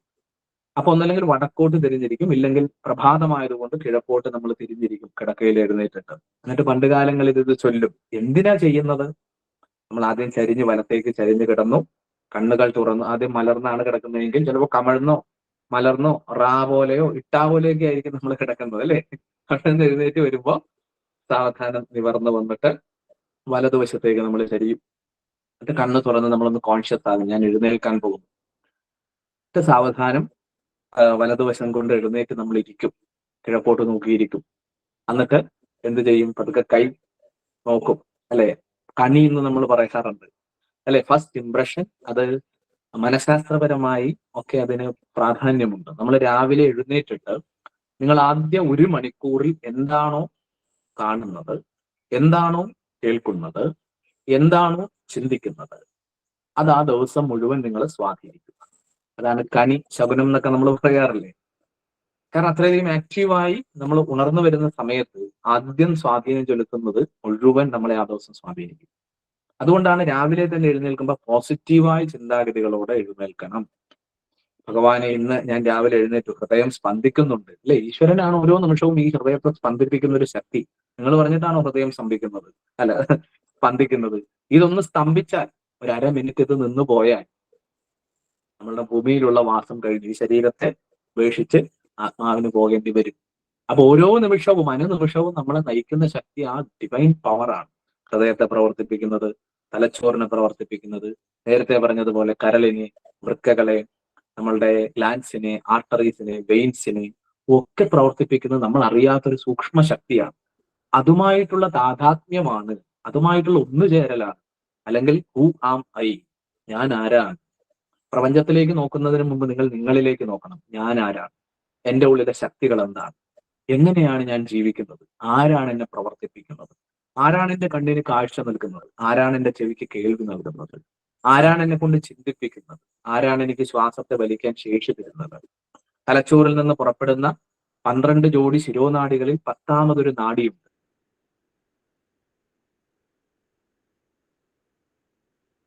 ഭാഗത്ത്, നിങ്ങളുടെ നെഞ്ചിന്റെ ഭാഗത്ത് സ്വാധീനം ചെലുത്തും. ഈ നാഡിയുടെ പ്രവർത്തന ഫലമായിട്ടാണ് നിങ്ങളുടെ ശ്വാസകോശം വികസിക്കുകയും ചുരുങ്ങുകയും ചെയ്യുന്നത്. നിങ്ങൾ ഉറങ്ങുമ്പോഴും നിങ്ങളുടെ ഈ നാഡീ സംവിധാനം, എന്നാൽ നിങ്ങളുടെ നട്ടെല്ലിൽ അനസ്തേഷ്യ നൽകി കഴിഞ്ഞാൽ, സുഷുമ്നാ നാഡിയിൽ അനസ്തേഷ്യ വന്നു കഴിഞ്ഞാൽ നിങ്ങളുടെ നാഡീ സംവിധാനങ്ങൾ മന്ദീഭവിക്കും. അതാണ് നമ്മൾ ഓപ്പറേഷൻ ചെയ്യുന്ന സമയത്തൊക്കെ നിങ്ങൾ കണ്ടിട്ടില്ലേ, കൃത്രിമ ശ്വാസം നമ്മൾക്ക് കൊടുക്കാറുണ്ട്. അല്ലെ, കാരണം നാഡീ സംവിധാനങ്ങൾ മന്ദീഭവിക്കുമ്പോൾ ഈ പറയുന്ന വോഗസ് നാഡിയുടെ പ്രവർത്തനങ്ങളും അത് സാധാരണഗതിയിലാവില്ല. അപ്പൊ കൃത്രിമമായി ഓക്സിജൻ നൽകിക്കൊണ്ട് നമ്മളുടെ ജീവൻ നിലനിർത്തും. അനസ്തേഷ്യ നൽകുമ്പോഴൊക്കെ നമ്മൾ ശ്രദ്ധിച്ചാൽ അറിയാൻ പറ്റും. അപ്പോ ഈ പറയുന്ന ഈ പ്രപഞ്ചത്തിലെ സൂക്ഷ്മ ഊർജമായ പ്രാണൻ ആണ് നമ്മൾ നിലനിർത്തുന്നത്. ആ പ്രാണനെ അറിയലാണ് ശിവകുണ്ഡലിനി ക്രിയ, ആയുഷ്കലയിൽ നിങ്ങൾ ചെയ്യുന്ന ഊർജ പ്രസരണ ക്രിയ, പ്രാണായാമങ്ങൾ. സൂക്ഷ്മമായ പ്രാണശക്തിയെ നമ്മൾ അറിഞ്ഞ് ആഴത്തിൽ വലിച്ചെടുക്കുന്നു, അറിഞ്ഞ് ആഴത്തിൽ അതിനെ പുറത്തേക്ക് വിടുന്നു, അറിയുന്നു എന്താണ് ഊർജം, എന്താണ് പ്രാണൻ, എന്താണ് എന്റെ ശരീരം. അല്ലെ, നമ്മൾ ഓരോ ക്രിയ ചെയ്തിട്ടിരിക്കുമ്പോഴും നട്ടെല്ലിനെ ശ്രദ്ധിക്കും, ശിരസിനെ ശ്രദ്ധിക്കും, ശ്വാസത്തെ ശ്രദ്ധിക്കും. എന്താണ് എൻ്റെ ഉള്ളിൽ സംഭവിക്കുന്നത്? നിങ്ങൾ നിങ്ങളിലേക്ക് മടങ്ങുകയാണ്. നമ്മൾ സാധാരണ രാവിലെ എഴുന്നേറ്റ് കഴിഞ്ഞാൽ നമ്മൾ ഈ ലോകത്താണ്. കണ്ണുകൾ കൊണ്ട് കാണുന്നു, ചെവി കൊണ്ട് കേൾക്കുന്നു, ആകെ പുറം ലോകത്താണ്. ധ്യാനത്തിൽ മാത്രമാണ് നിങ്ങൾ അകലോകത്തേക്ക് പോകുന്നത്, അകത്തേക്ക് പോകുന്നത്. ഈ അകത്തേക്ക് പോകൽ എന്നും വേണം. നിങ്ങൾ നിങ്ങളെ അറിയണം. ഹൂ ആം ഐ, ഞാൻ ആരാണ്. അതാണ് നട്ടലിനെ ശ്രദ്ധിക്കുന്നതിലൂടെ, ശിരസിനെ ശ്രദ്ധിക്കുന്നതിലൂടെ, ശ്വാസത്തെ ശ്രദ്ധിക്കുന്നത് ആദ്യപടിയാണ്. ഞാൻ ആരാണ്, എന്റെ നട്ടെല്ലിൽ എന്താണ് സംഭവിക്കുന്നത്, എന്റെ ശ്വാസഗതിയിൽ എന്താണ്, എന്റെ ബ്രെയിനിൽ എന്താണ് സംഭവിക്കുന്നത്, എന്റെ ശ്വാസഗതിയിൽ എന്താണ് സംഭവിക്കുന്നത്, ഞാൻ ആരാണ്. ഈ ക്രിയ ചെയ്തു കഴിയുമ്പോൾ എന്റെ ഉള്ളിൽ ഉണ്ടാകുന്ന മാറ്റങ്ങൾ എന്താണ്? നട്ടെല്ലിലെ 6 എനർജി സെന്ററുകൾ, മൂലാധാര, സ്വാധിഷ്ഠാന, മണിപ്പൂര, അനാഹത, വിശുദ്ധി, ആജ്ഞാചക്രങ്ങളിൽ ഉണ്ടാകുന്ന ഊർജം എന്താണ്? ശിരസിലെ ഊർജം എന്താണ്? സദാ നടക്കുന്ന ശ്വാസം എങ്ങനെയാണ്? നിങ്ങൾ അറിയുകയാണ് ഞാൻ ആരാണ് എന്നുള്ള അറിവ്. ഈ ഒരു ചോദ്യമാണ് വളരെ പ്രശസ്തമായ നിർവാണാഷ്ടകത്തിൽ ഇങ്ങനെ ഒരു ചോദ്യമുണ്ട്. ആദിശങ്കരൻ അതിനെപ്പറ്റി പറഞ്ഞിട്ടുണ്ട്. മനോബുദ്ധി അഹങ്കാര ചിത്താനിനാഹം നച ശ്രോത്വജിഹ്വേ നച ക്രാണനേത്രേ നച വ്യോമ ഭൂമിർ ന തേജോ ന വായു ചിദാനന്ദരൂപ ശിവോഹം ശിവോഹം. നിങ്ങൾ കേട്ട് കാണും അല്ലേ? ഞാൻ ചിദാനന്ദരൂപിയായ, ആനന്ദരൂപിയായ, എങ്ങും നിറഞ്ഞു നിൽക്കുന്ന ശിവനാണ്. ഇതാണ് ശിവകുണ്ഡലിനിയും നിങ്ങളെ പഠിപ്പിക്കുന്നത്. നിങ്ങളുടെ ഉള്ളിൽ ഡിവൈനായ പവർ ഉണ്ട്. നമ്മളെല്ലാം വലിയ സംഭവങ്ങളാണ്. പക്ഷെ നമ്മൾ നമ്മളുടെ കരുത്ത് തിരിച്ചറിയുന്നില്ല. നിങ്ങളുടെ ഉള്ളിലെ ഊർജത്തെ നമ്മൾ തിരിച്ചറിയുന്നില്ല. എന്തുകൊണ്ട്? നമ്മൾ അകത്തേക്ക് പോകാത്തത് കൊണ്ട്. അകത്തേക്ക് പോകാതെ എങ്ങനെ നിങ്ങൾക്ക് ഇത് അറിയാൻ കഴിയും? നമ്മൾ കണ്ണുകൾ കൊണ്ട് പല പല കാഴ്ചകൾ കാണും, ചെവി കൊണ്ട് പല പല കേൾവികൾ പോകും. കണ്ണിനെയും ചെവിയെയും അടക്കി അല്പസമയം ബോധപൂർവം ഉള്ളിലേക്ക് തിരിയാൻ എത്ര പേർക്ക് കഴിയുന്നുണ്ട്? നമ്മളുടെ ഉള്ളിൽ സർവ്വതിനുമുള്ള പരിഹാരമുണ്ട്. എല്ലാ വിജയത്തിനുമുള്ള ഊർജം നമ്മുടെ ഉള്ളിലുണ്ട്. പക്ഷെ അതിനെ അറിയണമെങ്കിൽ സൈലൻസ്, ശാന്തത, നിശബ്ദത, ഏകാന്തമായ ധ്യാനം, അത് വേണം. അതിലൂടെ നമുക്ക് പോകാൻ പറ്റും. അതാണ് ശിവകുണ്ഡലിനി, ആയുഷ്കല പോലെയുള്ള ക്രിയകൾ നമ്മളെ പഠിപ്പിക്കുന്നത്. അപ്പൊ നമ്മൾ പറഞ്ഞു, ഒരു കിടക്കയിൽ നിന്ന് നമ്മൾ എഴുന്നേൽക്കുന്നത് മുതൽ ഈശ്വരനെ സ്മരിച്ചുകൊണ്ടാണ് നമ്മൾ ജീവിക്കുക, അല്ലെ? പണ്ട് നിങ്ങൾ കേട്ടിട്ടുണ്ട്, കൈ ഇങ്ങനെ കണ്ടിട്ട് ഒരു പ്രാർത്ഥന ചൊല്ലും സനാതന ധർമ്മത്തിൽ വിശ്വസിക്കുന്നവരൊക്കെ. ഓരോ മതത്തിൽപ്പെട്ടവർക്കും അവരവരുടേതായിട്ടുള്ള വിശ്വാസ സംഹിതകളുണ്ട്. അതൊക്കെ നിങ്ങൾക്ക് പിന്തുടരാം. ആയുഷ്കല നിങ്ങൾ പഠിക്കുമ്പോൾ നിങ്ങൾ ഒരു ക്രിസ്തുമത വിശ്വാസിയാവും, ഒരു ജൈനമത വിശ്വാസിയാവും, നിങ്ങൾ ഒരു പക്ഷേ വിശ്വസിക്കുന്നത് ഈ പറയുന്ന ഇസ്ലാം മതത്തിലാവാം. ഏത് മതത്തിലും നിങ്ങൾക്ക് വിശ്വസിക്കാം. ആർക്കും ആയുഷ്കല ചെയ്യാം. അതിനൊന്നും യാതൊരു പ്രശ്നവുമില്ല. നിങ്ങളുടെ മതവിശ്വാസം അതിന് ഉപേക്ഷിക്കേണ്ടതില്ല. എന്താണോ നിങ്ങളുടെ മതവിശ്വാസം അത് നിങ്ങൾ പിന്തുടരുക. ആയുഷ്കല അല്ലെങ്കിൽ യോഗ ഭാരതത്തിന്റെ ആധ്യാത്മിക സിസ്റ്റം എന്ന് പറഞ്ഞാൽ സർവ്വ മനുഷ്യർക്കും വേണ്ടി ഉള്ളതാണ്. അപ്പൊ നമ്മൾക്ക് തോന്നുന്നു ഈ മന്ത്രങ്ങളൊക്കെ ജപിക്കുന്നത് മതവിരുദ്ധമാണോ? അല്ല. നിങ്ങൾക്ക് എല്ലാവർക്കും പാട്ട് ഇഷ്ടമല്ലേ? എല്ലാവർക്കും പാട്ട് ഇഷ്ടമാണ്. നൃത്തം ഇഷ്ടമല്ലേ? അതെ. സൂര്യപ്രകാശം നമ്മളുടെ മേൽ സദാ പതിക്കുന്നില്ലേ? പൂവ്. ഇതിനൊക്കെ നമ്മൾ അയിത്തം കൽപ്പിക്കാറുണ്ടോ? ഇല്ല. അപ്പൊ സൂര്യദേവൻ എന്ന് പറയുന്നത് സനാതന ധർമ്മത്തിലെ ഒരു ദേവനാണ്. അതുകൊണ്ട് സൂര്യപ്രകാശം നാളെ മുതൽ ഞാൻ കൊള്ളില്ല എന്ന് വിചാരിക്കൂ? ഇല്ല. ഭാരതീയത, സനാതന ധർമ്മം എന്ന് പറയുന്നത് എല്ലാ മനുഷ്യർക്കും വേണ്ടിയാണ്. ജാതിയും മതവും ഒക്കെ മനുഷ്യനാൽ സൃഷ്ടിക്കപ്പെട്ടതാണ്. ഇത് പഠിക്കുന്നതിന് ജാതിയോ മതമോ വർഗമോ വർണ്ണമോ സ്ത്രീയോ പുരുഷനോ ഇന്ത്യക്കാരനോ ഓസ്ട്രേലിയക്കാരനോ ഒന്നുമില്ല. ഇപ്പൊ ധാരാളം യൂറോപ്യൻസ് നമ്മളുടെ ക്രിയ ചെയ്യുന്നുണ്ട്. ഇപ്പൊ യൂറോപ്പിൽ ബെൽജിയം പോലെയുള്ള രാജ്യങ്ങളിൽ റഷ്യൻസ് ഒക്കെ പ്രാക്ടീസ് ചെയ്യുന്ന ഒരു ക്രിയയാണ്. അവരൊക്കെ ക്രിസ്തു മതത്തില് വിശ്വസിക്കുന്നവരാണ്. അവരവരുടെ മതവിശ്വാസം പിന്തുടരുന്നുണ്ട്, പള്ളിയിൽ പോകുന്നുണ്ട്. അതൊന്നും ഇവിടെ വിലക്കില്ല. നിങ്ങളുടെ മതവിശ്വാസം എന്താണോ നിങ്ങളുടെ മതവിശ്വാസം നിങ്ങൾ പിന്തുടരുക. അതൊന്നും ഉപേക്ഷിക്കേണ്ടതില്ല. ഇത് ചെയ്യുക. അപ്പൊ മന്ത്രം ചൊല്ലാമോ? മന്ത്രം ചൊല്ലാം. മന്ത്രം എന്നുള്ളത് സംഗീതം പോലെ നിങ്ങളുടെ ആത്മാവിന്റെ ഗീതമാണ് മന്ത്രം എന്ന് പറയുന്നത്. സൂക്ഷ്മമായ തരംഗങ്ങളാണവ, സൂക്ഷ്മമായ വൈബ്രേഷൻസ് ആണവ. ഇന്ന് ആധുനിക ലോകം പോലും പറയുന്നു, ആധുനിക ശാസ്ത്രം പോലും പറയുന്നു, അവര് സൂര്യന്റെ ശബ്ദം, ഞാൻ കഴിഞ്ഞ പല ക്ലാസ്സുകളിലും പറഞ്ഞിട്ടുണ്ട്, സൂര്യന്റെ ശബ്ദം അവര് റെക്കോർഡ് ചെയ്ത സമയത്ത് ഭാരതത്തിലെ ഓംകാരനാദം, നമ്മൾ ആയുഷ്കലയിൽ ചൊല്ലുന്ന ഓം, ആ നാദത്തിന് സമാനമായ ഒരു വൈബ്രേഷൻ ആണ്, ഒരു സൗണ്ടാണ് ശാസ്ത്രകാരന്മാർക്ക് അത് കേൾക്കാൻ കഴിഞ്ഞത്. നിങ്ങളും ഈ ക്ലാസ്സിന് ശേഷം ഗൂഗിൾ ചെയ്ത് നോക്കുക, സൗണ്ട് ഓഫ് സൺ എന്ന് പറഞ്ഞടിച്ചു നോക്കിയാൽ നിങ്ങൾക്കത് കേൾക്കാൻ കഴിയും. അപ്പോൾ ശാസ്ത്രലോകം പോലും സനാതന ധർമ്മം പറഞ്ഞ പല കാര്യങ്ങളിലും വളരെ സയന്റിഫിക് ആണെന്ന് പറഞ്ഞിട്ടുണ്ട്. നമുക്കറിയാം, നമ്മൾ പല ക്ലാസ്സുകളിലും മുമ്പേ പറഞ്ഞിട്ടുണ്ട്, ആര്യഭട്ടൻ എന്ന് വിളിക്കുന്ന ഒരു ശാസ്ത്രകാരൻ നമ്മളുടെ ഭൂമിയിലുണ്ടായിരുന്നു, ഭാരതത്തിൽ ജീവിച്ചിരുന്ന ആളാണ്. അദ്ദേഹം എഴുതിയ വളരെ പ്രശസ്തമായ ഒരു ഗ്രന്ഥമാണ് ആര്യഭട്ടീയം. നമ്മളുടെ ഇസ്രോ പോലെ, ISRO പോലെ, അല്ലെ, അതേപോലെ തന്നെ നാസ പോലെയുള്ളവരൊക്കെ ഈ ആര്യഭട്ടീയത്തെ പറ്റി അനേകം പഠനങ്ങൾ നടത്തി. അതിൽ പല സയന്റിസ്റ്റുകളും അതിനെപ്പറ്റിയുള്ള ആർട്ടിക്കിളുകൾ പോലും എഴുതിയിട്ടുണ്ട്. നമുക്കതൊക്കെ ഓൺലൈനിൽ വായിക്കാൻ കിട്ടും. അവർ അത്ഭുതപ്പെടുത്തിയ സംഭവം, ഒരു ടെലസ്കോപ്പും ഇല്ലാതിരുന്ന കാലഘട്ടത്തിൽ ആര്യഭടൻ എങ്ങനെയാണ് ഭൂമിയെ പറ്റി പറഞ്ഞത്, എങ്ങനെയാണ് നക്ഷത്രങ്ങളെ പറ്റി അദ്ദേഹം വീക്ഷിച്ചത്, അതേപോലെ തന്നെ ഭൂമിയും സൂര്യനും ഉള്ള അകലം, അല്ലെങ്കിൽ ആ പ്രകാശം ഇവിടെ വരാനുള്ള സമയം, ചന്ദ്രനിൽ നിന്നുള്ള പ്രകാശം വരാനുള്ള സമയം, ഇതൊക്കെ വളരെ വ്യക്തമായിട്ട് ആര്യഭടനെ പോലെയുള്ള പല ജ്യോതിശാസ്ത്രകാരന്മാരും, അവര് അസ്ട്രോളജിയും അറിയാമായിരുന്നു, അസ്ട്രോണമിയും അറിയാമായിരുന്നു, ജ്യോതിശാസ്ത്രവും അറിയാമായിരുന്നു, ജ്യോതിഷവും അറിയാമായിരുന്നവരാണ്. ഇതെങ്ങനെ ഇവർക്ക് സാധിച്ചു? നമ്മൾ ഇന്ന് ഹബിൾ പോലെയുള്ള വലിയ ടെലസ്കോപ്പുകളൊക്കെ ഉപയോഗിച്ചാണ് വാന നിരീക്ഷണം നടത്തുന്നത്, നക്ഷത്രങ്ങളെ പറ്റി പഠിക്കുന്നത്, ഗ്രഹങ്ങളെ പറ്റി പഠിക്കുന്നത്. പക്ഷെ ആര്യഭടൻ അന്ന് ഒരു ടെലസ്കോപ്പ് ഉണ്ടായിരുന്നില്ല. അപ്പോ ഇന്ന് സയന്റിസ്റ്റുകൾ പോലും പറയുന്നു അദ്ദേഹം ഉപയോഗിച്ചത് സിക്സ്ത് സെൻസ്, അല്ലെങ്കിൽ 5 ഇന്ദ്രിയങ്ങൾക്ക് അപ്പുറമായ 6ാമത്തെ ഒരു ഇന്ദ്രിയം അദ്ദേഹത്തിന് ഉണ്ടായിരുന്നു. അതാണ് ഇൻറ്റ്യൂഷൻ നമ്മൾ പറയും, മനീഷ അല്ലെങ്കിൽ ജ്ഞാനം എന്ന് പറയും, അല്ലെ? അനേക പ്രകാശ വർഷങ്ങൾക്കകലെയുള്ള ഗ്രഹങ്ങളുടെ സഞ്ചാരത്തെപ്പറ്റി, സൂര്യന്റെ സഞ്ചാരത്തെപ്പറ്റി, ഭൂമിയുടെ ഭ്രമണത്തെ പറ്റി, നക്ഷത്രങ്ങളെ പറ്റി കഴിയാനുള്ള ഇൻറ്റ്യൂഷനിക് ആയിട്ടുള്ള പവർ ആര്യഭടനെ പോലെയുള്ള ശാസ്ത്രകാരന്മാർക്കുണ്ടായിരുന്നു. അത് അവർ ആർജിച്ചത് നിത്യവുമുള്ള യോഗാഭ്യാസത്തിലൂടെ, മെഡിറ്റേഷനിലൂടെ ആണെന്നും പല ശാസ്ത്രകാരന്മാരും അതിനെപ്പറ്റിയൊക്കെ പറയുന്നുണ്ട്. അപ്പൊ നമ്മൾ പറഞ്ഞു വന്നതാണ്, ഭാരതീയമായ ഓരോ ശാസ്ത്രങ്ങൾ നമ്മൾ പഠിക്കുമ്പോഴും അതിലെല്ലാം ദൈവികമായ, ഈശ്വരീയമായ അംശങ്ങൾ കലർന്നിട്ടുണ്ട്. അതാണ് എഴുന്നേറ്റ് വരുമ്പോൾ പോലും ചൊല്ലുന്ന മന്ത്രം, കരാഗ്രേ വസതേ ലക്ഷ്മി, കരമധ്യേ സരസ്വതി, കരമൂലേതു ഗോവിന്ദ, അല്ലെ? ഗൗരിയെ പറ്റി പറയാറുണ്ട് അല്ലെ? പ്രഭാതേ കരദർശനം എന്ന് നമ്മൾ പറയും. അപ്പൊ അത്രയും സമയം സൈലന്റ് ആയിട്ടിരുന്ന് ഇരിക്കുന്ന സമയത്ത് ഒരു 1/2 മിനിറ്റ് ഒക്കെ നിങ്ങൾ ഇരിക്കുമ്പോൾ നിങ്ങളുടെ ഹൃദയത്തിന്, നിങ്ങളുടെ സിസ്റ്റത്തിന് അറിയാൻ തുടങ്ങും, ഞാൻ കിടക്കയിൽ നിന്ന് എഴുന്നേറ്റു, ഇനി ഞാൻ എഴുന്നേറ്റ് നിൽക്കാൻ പോവുകയാണ്. അപ്പൊ ഹൃദയം, നമ്മളെ നാഡീ സംവിധാനങ്ങൾ കൂടുതൽ അവെയർ ആകും. നിങ്ങൾ മൊബൈലിൽ നോക്കിക്കൊണ്ട് എറണാകുളം MG റോഡിലൂടെ പോവുകയാണ്. അപ്പൊ സിസ്റ്റത്തിന് അറിയാം നിങ്ങൾ മൊബൈലാണ് നോക്കുന്നതെങ്കിൽ മുമ്പിലുള്ള കുഴിയൊക്കെ കണ്ടൊക്കെയാണ് പോകുന്നത്. ചിലർ അത് കാണാതെ വീഴും ഓടയിലൊക്കെ, അല്ലെ? ആ കാര്യം വരുമ്പോഴൊന്നും ഇടിക്കാതെ. പക്ഷെ നിങ്ങളുടെ ഇവിടെ മെയിൻ കണ്ണിന്റെ കുറെ ഭാഗം ഇതിലാണെങ്കിലും അതിന്റെ ഒരു വിഷന്റെ ഒരു ഭാഗം ഫ്രണ്ടിലേക്ക് പോകുന്നുണ്ട്. ഇതേ നിങ്ങൾ തന്നെ MG റോഡ് ക്രോസ് ചെയ്യാൻ പോവുകയാണ്, നിങ്ങൾ എന്ത് ചെയ്യും? അവെയർ ആകും, അല്ലെ? അവെയറായി നിന്ന് മൊബൈലൊക്കെ മാറ്റി പിടിച്ച് നിങ്ങൾ അവെയർ ആകും, 2 സൈഡിൽ നോക്കിയിട്ട് നിങ്ങൾ എന്ത് ചെയ്യൂ? ക്രോസ് ചെയ്യും. അപ്പൊ എന്നതുപോലെ ഓരോ ഉപാസനകൾ നമ്മളെ കൂടുതൽ അവയർനെസ്സിലേക്ക് കൊണ്ടുവരികയാണ്. അപ്പൊ ഇവിടെ കൈകൾ നോക്കിയിരിക്കുമ്പോൾ ബോഡി അവെയർ ആകും, മൈൻഡ് അവെയർ ആകും, നമ്മളെ ന്യൂറോ സിസ്റ്റം അവെയർ ആകും. ഓക്കെ, ശരീരം എഴുന്നേറ്റു, ഹൃദയത്തിന് അതിന്റെ മെസ്സേജ് കിട്ടും, ഇനി കൂടുതൽ നന്നായിട്ട് നമ്മൾ എന്ത് ചെയ്യണം? പമ്പിങ് ആരംഭിക്കണം, അല്ലെ? അത്രയും സമയം നമ്മൾ കിടന്നപ്പോൾ ബോഡിയിൽ ഒരു ഊർജം, ഒരു എനർജി ഉണ്ടായിട്ടുണ്ട്, അല്ലെ? സാവധാനം നമ്മൾ എന്ത് ചെയ്യും? ഭാരതീയമായ സിസ്റ്റത്തില് സാവധാനം കുനിയും, എന്നിട്ട് കട്ടിൽ നിന്ന് ഇറങ്ങി വലതുകാൽ വെച്ചോ, വലതുകാൽ വെച്ചുകൊണ്ട് സാവധാനം വലതുകാൽ വെച്ച് പിന്നീട് ഇടതുകാൽ വെച്ചിട്ട് ഇറങ്ങും.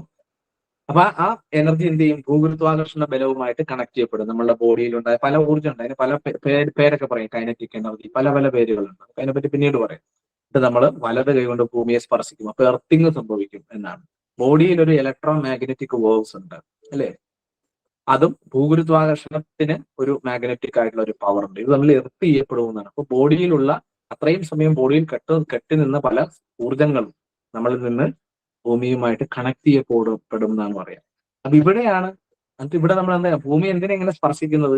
അമ്മയെ തൊട്ടു തൊഴും. ഞാൻ ഇനി പാദം പതിപ്പിക്കാൻ പോകുന്നത് എന്നെ സംരക്ഷിക്കുന്ന, എന്നെ പോറ്റമ്മയായ, നമുക്കൊരു പെറ്റമ്മയും ഉണ്ട്, പോറ്റമ്മയും ഉണ്ട്. പെറ്റമ്മയ്ക്ക് പല പേരുകൾ ഉണ്ടാവും, പോറ്റമ്മ ഒരാളേ ഉള്ളൂ, ആരാണ്? നമ്മളുടെ ഭൂമി. അപ്പൊ അമ്മയെ ഞാൻ തൊട്ടു വന്ദിക്കുന്നു എന്ന അർത്ഥത്തിലാണ് വലത് കൈകൊണ്ട് നമ്മൾ ഭൂമിയെ തൊട്ടു തൊഴും, അല്ലെ? അപ്പൊ ഈ എനർജി സയന്റിഫിക്കലി നിങ്ങളുടെ ബോഡിയിലെ എനർജിയുടെ ഇതിലൊക്കെ മാറ്റം ഉണ്ടാകും. അല്ല, എന്നിട്ടൊരു പ്രാർത്ഥന ചൊല്ലും, സമുദ്രവസനേ ദേവി പർവ്വതസ്ഥന മണ്ഡലെ വിഷ്ണുപത്നി നമസ്തുഭ്യം പാദസ്പർശം ക്ഷമസ്വമേ. വൈഷ്ണവർ ഇങ്ങനെ ചൊല്ലും, ശാക്തേര് വേറൊരു മന്ത്രമാണ് ചൊല്ലുക, ശിവനെ ആരാധിക്കുന്നവർ വേറൊരു മന്ത്രം ചൊല്ലും. അങ്ങനെ പല പല രീതികളുണ്ട്. എങ്കിലും ഈ പറയുന്ന ഒരു കാര്യം നമ്മൾ ശാസ്ത്രീയമായി ചിന്തിക്കുമ്പോൾ പോലും, ഇന്നത്തെ അത്യന്താധുനിക ശാസ്ത്രത്തിന്റെ വീക്ഷണത്തിൽ പോലും ആ പഴയ ആചാരം, നമ്മൾ പ്രാകൃതൻ എന്ന് വിളിക്കുന്ന, ചിലരൊക്കെ പ്രാകൃതരെന്ന് കരുതുന്ന ആ ഭാരതീയരായിരിക്കുന്ന പൗരാണികർ നമുക്ക് പറഞ്ഞു തന്നത് നമ്മുടെ ശരീരത്തെ ഊർജ്ജസ്വലമാക്കുന്നതിനുള്ള ടെക്നിക്കുകളായിരുന്നു എന്ന് നമ്മൾ അറിയുന്നില്ല. ഇതേപോലെയാണ് ഓരോ ക്രിയകളും. നമ്മൾ ശിവകുണ്ഡലിനി, ആയുഷ്കല എന്ന ഈ മെത്തേഡ് പഠിക്കുന്ന നിങ്ങൾ മനസ്സിലാക്കേണ്ട ഒരു കാര്യം എന്ന് പറയുന്നത് അതീവ പവർഫുൾ ആണ് ഈ ഒരു ടെക്നിക്ക്. നമുക്ക് ഓരോരുത്തർക്കും ഇതിൽ വരാനും പഠിക്കാനും സാധിച്ചത് ശരിക്കും ഒരു ഗുരുപരമ്പരാ സിസ്റ്റത്തിൽ പറഞ്ഞാൽ നിങ്ങളുടെ പൂർവ്വജന്മ സുകൃതം എന്നേ പറയും. പൂർവ്വജന്മ സുകൃതമുള്ളവർക്കാണ് ഈ മാർഗങ്ങളിലേക്ക് വരാൻ കഴിയുക. ഈശ്വരാനുഗ്രഹം, ഗുരുക്കന്മാരുടെ അനുഗ്രഹം, അതിന് ദൈവാധീനം, ഗുരുത്വം എന്ന രണ്ട് വാക്കുകളിൽ നമുക്ക് പറയാം. 3 നമ്മളുടെ പൂർവ്വജന്മ സുകൃതം എന്ന് പറയും. അല്ലെ, ഭാരതീയ സിസ്റ്റത്തില് നമ്മൾ പൂർവ്വജന്മത്തിലും പുനർജന്മത്തിലും വിശ്വാസം പുലർത്തുന്നവരാണ്. നിങ്ങൾ ഇവിടെ ഈ ഭൂമിയിൽ ഇന്ന സ്ഥലത്ത്, നിങ്ങൾ ഒരുപക്ഷെ കോട്ടയം ജില്ലയില് ഏറ്റുമാനൂരായിരിക്കും ജനിച്ചത്. ഏറ്റുമാനൂർ ഇന്ന സ്ഥലത്ത് ഇന്ന വീട്ടിൽ ഇന്ന അച്ഛന്റെ ഇന്ന അമ്മയുടെ മകനായി ജനിക്കാൻ സൂക്ഷ്മമായൊരു കാരണമുണ്ട്. ഇനി നിങ്ങൾ സോമാലിയയിലാണ് ജനിച്ചിരുന്നെങ്കിലോ നമ്മൾ ആകെ കഷ്ടപ്പെട്ടു പോയതിനല്ലേ. ഒരു നേരം ആഹാരമില്ല കഴിക്കാൻ, വെള്ളമില്ല കുടിക്കാൻ, എപ്പോ വേണമെങ്കിലും മരണം സംഭവിക്കാവുന്ന സോമാലിയ, എത്രയോ കുഞ്ഞുങ്ങൾ ദിനം പ്രതി മരിക്കുന്ന സോമാലിയ പോലെയുള്ള പല രാഷ്ട്രങ്ങളുമുണ്ട്, പട്ടിണി രാഷ്ട്രങ്ങൾ. അവിടെയൊന്നും നമുക്ക് ജന്മം ഉണ്ടായില്ല. അത് വലിയ കുഴപ്പമില്ലാത്ത ഭാരതത്തില്, കേരളത്തില് നമ്മൾ ജനിച്ചു. ഉണ്ണാനും ഉടുക്കാനും ഒക്കെ നമുക്ക് ആഹാരമുണ്ട്, വസ്ത്രമുണ്ട്. അതൊക്കെ നമ്മളുടെ പൂർവ്വജന്മ സുകൃതമാണ്. ഒരു നേരം ആഹാരം കഴിക്കാത്ത എത്രയോ ആൾക്കാർ ലോക ജനസംഖ്യയിൽ ഉണ്ടെന്നറിയാമോ? ഒരു പാർപ്പിടമില്ലാത്തവര്, തെരുവോരങ്ങളിൽ ഉറങ്ങുന്നവർ എത്ര പേര് ഈ ലോകത്തുണ്ടെന്ന് നമുക്കറിയാമോ? നമ്മൾ പലപ്പോഴും നമ്മൾ കിട്ടിയതൊക്കെ മറന്നു പോകും. അതാണ് പറയുക, നന്ദി സാധന എന്ന് പറയുന്ന ഒരു സാധന തന്ത്രശാസ്ത്രത്തിലുണ്ട്. എന്ന് വെച്ചാൽ ഓരോ നിമിഷവും നമ്മൾ നന്ദിയുള്ളവരാവുക എന്ന് പറയും. ഈശ്വര, അതാണ് അങ്ങനെ ഒരു പ്രാർത്ഥന വേദത്തിൽ തന്നെയുണ്ട്. രാവിലെ എഴുന്നേൽക്കുമ്പോൾ തന്നെ പറയുന്നത്, എന്റെ ഹൃദയം സ്പന്ദിക്കുന്നുണ്ട് ഈശ്വര, അങ്ങേക്ക് നമസ്കാരം.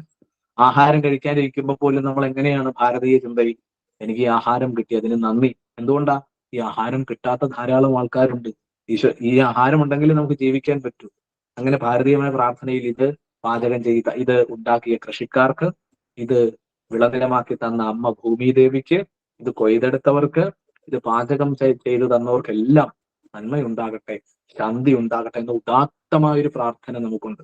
അല്ലെ, നമ്മൾ കഴിക്കുന്നതിന് മുമ്പ്, പഴയ കാലങ്ങളിലൊക്കെ ആഹാരം കഴിക്കുന്നതിന് മുമ്പ്, ആഹാരം കഴിക്കുന്ന ഒരു ഉരുള അല്ലെങ്കിൽ ഒരു ചെറിയ പീസ് എടുത്തിട്ട് പുറത്ത് അവർ കളയും. ആഹാരം കഴിച്ചിട്ട് എച്ചിലല്ല, എച്ചിൽ നമ്മൾ കളയും. അത് ഭൂതയജ്ഞം. ഭൂതം എന്ന് വെച്ചാൽ നമുക്ക് ചുറ്റുമുള്ള ജീവജാലങ്ങൾ, പക്ഷിമൃഗാദികൾ, സസ്യലതാദികൾ, ഇതിനെയൊക്കെയാണ് ഭൂതങ്ങൾ, ഭവിച്ചത്, ഉണ്ടായത് എന്നാണ് വാചകത്തിന്റെ അർത്ഥം. നമുക്കൊപ്പം തന്നെ ഈ ഭൂമിയിലുള്ളവർ, മനുഷ്യൻ മാത്രമല്ല ഭൂമിയിൽ ജീവിക്കുന്നത്, പാമ്പും പഴുതാരയും പുല്ലും പൂവും നദിയും എല്ലാം ഭൂമിയിലുള്ളതാണ്. ഇതിനെയൊക്കെ സംരക്ഷിക്കേണ്ടവൻ മനുഷ്യനാണ്. മനുഷ്യൻ അത് മനസ്സിലാക്കാതെ ഇന്ന് ഭൂമിയെ എന്ത് ചെയ്യുന്നു, ഇല്ലാതാക്കുന്നു. അപ്പൊ ഭാരതീയന്റെ സങ്കല്പം നോക്കുക, ഭൂമി അമ്മയാണെന്നുള്ളതാണ് നമ്മുടെ സങ്കല്പം. അതിനെ നമ്മൾ എന്ത് ചെയ്യരുത്, നശിപ്പിക്കരുത്. നിങ്ങൾ കേട്ട് കാണും, ഇപ്പൊ എന്റെ നാട്ടിലൊക്കെ ഒരുപാട് കാവുകളുണ്ട്. ഓരോ വീടിനും സ്വന്തമായ ഓരോ കാവുള്ളവരാണ്, സർപ്പാരാധന ഉള്ള സ്ഥലങ്ങളാണ്. അതൊരു ജൈവ വൈവിധ്യമാണ്. യുനെസ്കോ പോലും അംഗീകരിച്ചത് ആണ് ഈ കേരളത്തിലെ സർപ്പക്കാവുകൾ എന്നാണ് പറയുക. കാരണം ഇവിടുത്തെ ആവാസ വ്യവസ്ഥ, ജീവവ്യവസ്ഥ നിലനിർത്തുന്നത്. അല്ലെ, നമുക്ക് ഇത്രയും ഓക്സിജൻ തരുന്നതിന് പിന്നിൽ ആരാ ഉള്ളത്? ഈ പറയുന്ന വൃക്ഷങ്ങളാണ്, സസ്യങ്ങളാണ് നമുക്ക് ഓക്സിജൻ തരുന്നത്. അവയില്ലെങ്കിലോ നമുക്ക് ഓക്സിജൻ ഇല്ലാത്തൊരു അവസ്ഥയിലേക്ക് നമ്മൾ സ്വാഭാവികമായിട്ടും പോകും. അതാണ് പഴയ കാലത്ത് ഒരു കാവുണ്ടാകും, അവിടെ ഒരു നാഗ ആരാധനയുള്ള ഒരു നാഗബിംബം അല്ലെങ്കിൽ ഒരു സർപ്പരാജ്ഞി വിഗ്രഹം ഉണ്ടാകും. അതിന്റെ അടുത്തൊരു കുളം കാണും. നിങ്ങൾ കേട്ട് കാണും, കാവ് തീണ്ടിയാൽ കുളം പറ്റും എന്ന് വെച്ചാൽ മരങ്ങൾ വെട്ടി നശിപ്പിച്ചാൽ നമ്മളുടെ കുടിവെള്ള സ്രോതസ്സും നമ്മളുടെ ആവാസ വ്യവസ്ഥയും നശിച്ചു പോകും. ഈ ഭാരതീയന്റെ ഈ ആരാധന എത്ര സയന്റിഫിക് ആണെന്ന് നോക്കുക. പേടിച്ചിട്ട് ഒരുത്തനും സർപ്പക്കാവിലേക്ക് പോകില്ല. ഒന്നവിടെ നാഗമുണ്ട്, പാമ്പുണ്ട് എന്നുള്ള ഒരു ഭയം, അല്ലെ. 2, നമ്മൾ ഈ പറയുന്ന സയന്റിഫിക് ആയിട്ടുള്ള ഒരു ആരാധന, ഏറ്റവും അധികം ഊർജം, തന്ത്രത്തിന്റെ ഭാഷയിൽ പറഞ്ഞാൽ ഏറ്റവും അധികം ഊർജത്തെ സംഭരിക്കാനുള്ള ശേഷി സർപ്പരാജ്ഞി വിഗ്രഹത്തിനും സർപ്പരാജ വിഗ്രഹത്തിനുമാണുള്ളത്. അതിന്റെ ഷേപ്പ് യോഗ ഭാഷയിലേക്ക് വന്നാൽ നിങ്ങളുടെ കുണ്ഡലിനി ശക്തിയുടെ രൂപം ഒരു പാമ്പിന്റെ രൂപത്തിലാണ്. പിതാ പിംഗല സുഷുമ്ന നാഡികൾ പരസ്പരം പിണഞ്ഞ് മുകളിലേക്ക് വന്ന് ഫണം പിരിച്ചു നിൽക്കുന്നതിന്റെ രീതിയിലാണ് കുണ്ഡലിനി ശക്തിയെ പ്രധാനം ചെയ്യുന്നത്. അപ്പൊ നമ്മൾ പറയുന്നത് ഇതാണ്, ഈ ആയുഷ്കല പോലെയുള്ള മെത്തേഡുകളൊക്കെ പഠിക്കുന്ന നമ്മൾ ഈ ചില കാര്യങ്ങൾ കൂടി മനസ്സിലാക്കണം. കേവലം ഇതൊരു ശ്വാസം എടുത്ത് വിടുന്ന ബാഹ്യമായൊരു പ്രക്രിയ മാത്രമല്ല, മറിച്ച് നമ്മളെയും നമ്മളുടെ കുടുംബത്തെയും സമൂഹത്തെയും രാഷ്ട്രത്തെയും ലോകത്തെയും ഒക്കെ നന്നാക്കാനുള്ള വിദ്യയാണ്. അല്ല, നിങ്ങൾ നന്നായാൽ ആ വീട്ടിൽ ഒരാൾ നന്നായി. അങ്ങനെ വീട്ടിലെ എല്ലാവരും ധ്യാനം ചെയ്യാൻ തുടങ്ങിയാലോ ആ കുടുംബം നന്നായി. ആ ധ്യാനം സമൂഹത്തിലേക്ക് വ്യാപിച്ചാലോ സമൂഹം നന്നായി. അല്ലെ, ഈശ്വരനെ പറ്റി പറയുന്നത് നന്മയാണ്, സ്നേഹമാണ്, കാരുണ്യമാണ്, ദയയാണ്. ഈശ്വരനെ ആരാധിക്കുന്ന നമ്മൾ ഈ ക്വാളിറ്റീസ് ഉണ്ടാവണം. നന്മയുണ്ടാകണം, സ്നേഹമുണ്ടാകണം, ആർദ്രതയുണ്ടാകണം, ദയയുണ്ടാവണം, കരുണയുണ്ടാവണം. മനസ്സിലായി? ഇതൊക്കെ എങ്ങനെയാണ് നമുക്ക് ആർജിക്കാൻ കഴിയും? ഇതെല്ലാം പ്രാക്ടീസിലൂടെയാണ്. ഏറ്റവും ഇമ്പോർട്ടന്റ് നമ്മളുടെ മൈൻഡാണ്. നമ്മൾ പല ക്ലാസ്സുകളിലും പറയുന്ന കാര്യമാണ്, നിങ്ങളുടെ മനസ്സ് പോസിറ്റീവ് ആണോ ജീവിതം പോസിറ്റീവ് ആണ്. മനസ്സ് നെഗറ്റീവ് ആണോ ജീവിതം നെഗറ്റീവ് ആണ്. എന്നെ കൊണ്ടൊന്നിനും കഴിയില്ല, ഞാൻ വളരില്ല, ഞാൻ ഉയരില്ല, ഞാൻ നശിച്ചവനാണ്, നശിച്ചവളാണ്, ഞാൻ രോഗിയാണ്, എന്റെ കല്യാണം നടക്കില്ല എന്നാണ് നിങ്ങൾ നിരന്തരം ചിന്തിക്കുന്നതെങ്കിൽ നിങ്ങൾ ഉയരില്ല, നിങ്ങൾ വളരില്ല, നിങ്ങൾ രോഗിയായിരിക്കും, നിങ്ങളുടെ കല്യാണം നടക്കില്ല. മറിച്ച് ഒരു രോഗമുണ്ടെങ്കിൽ പോലും, അല്ലെങ്കിൽ ഇപ്പോൾ സാമ്പത്തികമായ ഒരു പ്രതിസന്ധി ഉണ്ടെങ്കിൽ പോലും ഇതൊക്കെ മാറും, എല്ലാം ശരിയാകും, എല്ലാം ശുഭമാകും, ഞാൻ വളരും, ഞാൻ ഉയരും, ഞാൻ ജയിക്കും എന്നുള്ള ചിന്തയാണ് നമുക്ക് ഉള്ളതെങ്കിൽ നമ്മളിൽ അത് സംഭവിച്ചിരിക്കും. ഒരു സംശയവും വേണ്ട. That is law of attraction. ഇന്നത്തെ ആധുനിക മനഃശാസ്ത്രകാരന്മാർ പോലും പറയുന്ന ആകർഷക നിയമം അല്ലെങ്കിൽ ആകർഷണ നിയമം. നാം എന്താണോ നിരന്തരമായി ചിന്തിക്കുന്നത് നാം അതായിത്തീരുന്നു. നിങ്ങൾ എപ്പോഴും ചിന്തിക്കുകയാണ് ഞാൻ ഉയരും, ഞാൻ വളരും, ഞാൻ വിജയിയാണ് എന്ന് നിങ്ങൾ ചിന്തിച്ചോ, നിങ്ങൾക്ക് അതിനുള്ള സാഹചര്യങ്ങൾ ഉണ്ടാകും. നമ്മളുടെ മനസ്സിന് പ്രധാനമായും 2 തലങ്ങളുണ്ട്. ഒന്ന് conscious mind, 2 sub conscious mind. അല്ലെ, ബോധ മനസ്സും ഉപബോധ മനസ്സും. ഇത് മനഃശാസ്ത്രത്തിന്റെ ഒരു മെത്തേഡാണ്. പിന്നെ 2 മനസ്സുകൾ കൂടിയുണ്ട്, അബോധ മനസ്സ്, അതീത മനസ്സ്. ഇതിലും പൊതുവെ നമുക്കിപ്പോ മനസ്സിലാക്കാവുന്ന 2 മൈൻഡുകളാണ് ബോധവും ഉപബോധവും. നിങ്ങൾ ആയുഷ്കല മെത്തേഡ് പ്രാക്ടീസ് ചെയ്യുമ്പോൾ ഈ ബോധ മനസ്സിനെയും ഉപബോധ മനസ്സിനെയും ഈ മെത്തേഡുകൾ ഊർജ്ജസ്വലമാക്കും. അതിനാണ് ഊർജ്ജ പ്രസരണ ക്രിയാ പ്രാണായാമങ്ങൾ, ഓം ധ്യാന വിദ്യ, സങ്കല്പക്രിയകളൊക്കെ ഈ രീതിയിലാണ് ഋഷികൾ ചിട്ടപ്പെടുത്തിയത്. ഒരാൾ ചോദിച്ച പോലെ ഞാൻ ഈ പ്രാക്ടീസ് ചെയ്താൽ എനിക്ക് കുടുംബജീവിതത്തോട് വിരക്തി ഉണ്ടാകും? ഇല്ല. നിങ്ങളെ സന്യാസിയാക്കുന്നതിനുള്ള, വിരക്തനാക്കുന്നതിനുള്ള ടെക്നിക്കല്ല ആയുഷ്കല എന്ന് പറയുന്നത്. നിങ്ങളുടെ ജീവിതത്തെ കൂടുതൽ ആസ്വാദ്യമാക്കുന്ന, നിങ്ങളുടെ ജീവിതത്തിന് പ്രതീക്ഷ നൽകുന്ന, വിജയം നൽകുന്ന, ഊർജം നൽകുന്ന, സദാ പോസിറ്റീവായ ചിന്താഗതികൾ നമ്മളുടെ മനസ്സിൽ നിറയ്ക്കാൻ കഴിയുന്ന ടെക്നിക്കാണ് ആയുഷ്കല.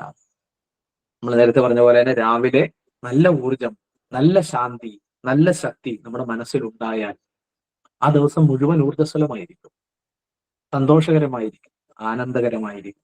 അപ്പൊ മനസ്സിനെ നമ്മൾ ട്രെയിൻ ചെയ്യിപ്പിക്കണം, മനസ്സിനെ പരിശീലിപ്പിക്കണം. അതാണ് ആയുഷ്കല എന്ന് പറയുന്നത്. അല്ലെ, ആയുസ്സിന്റെ കലയാണ് എന്ന് വെച്ചാൽ എന്താ?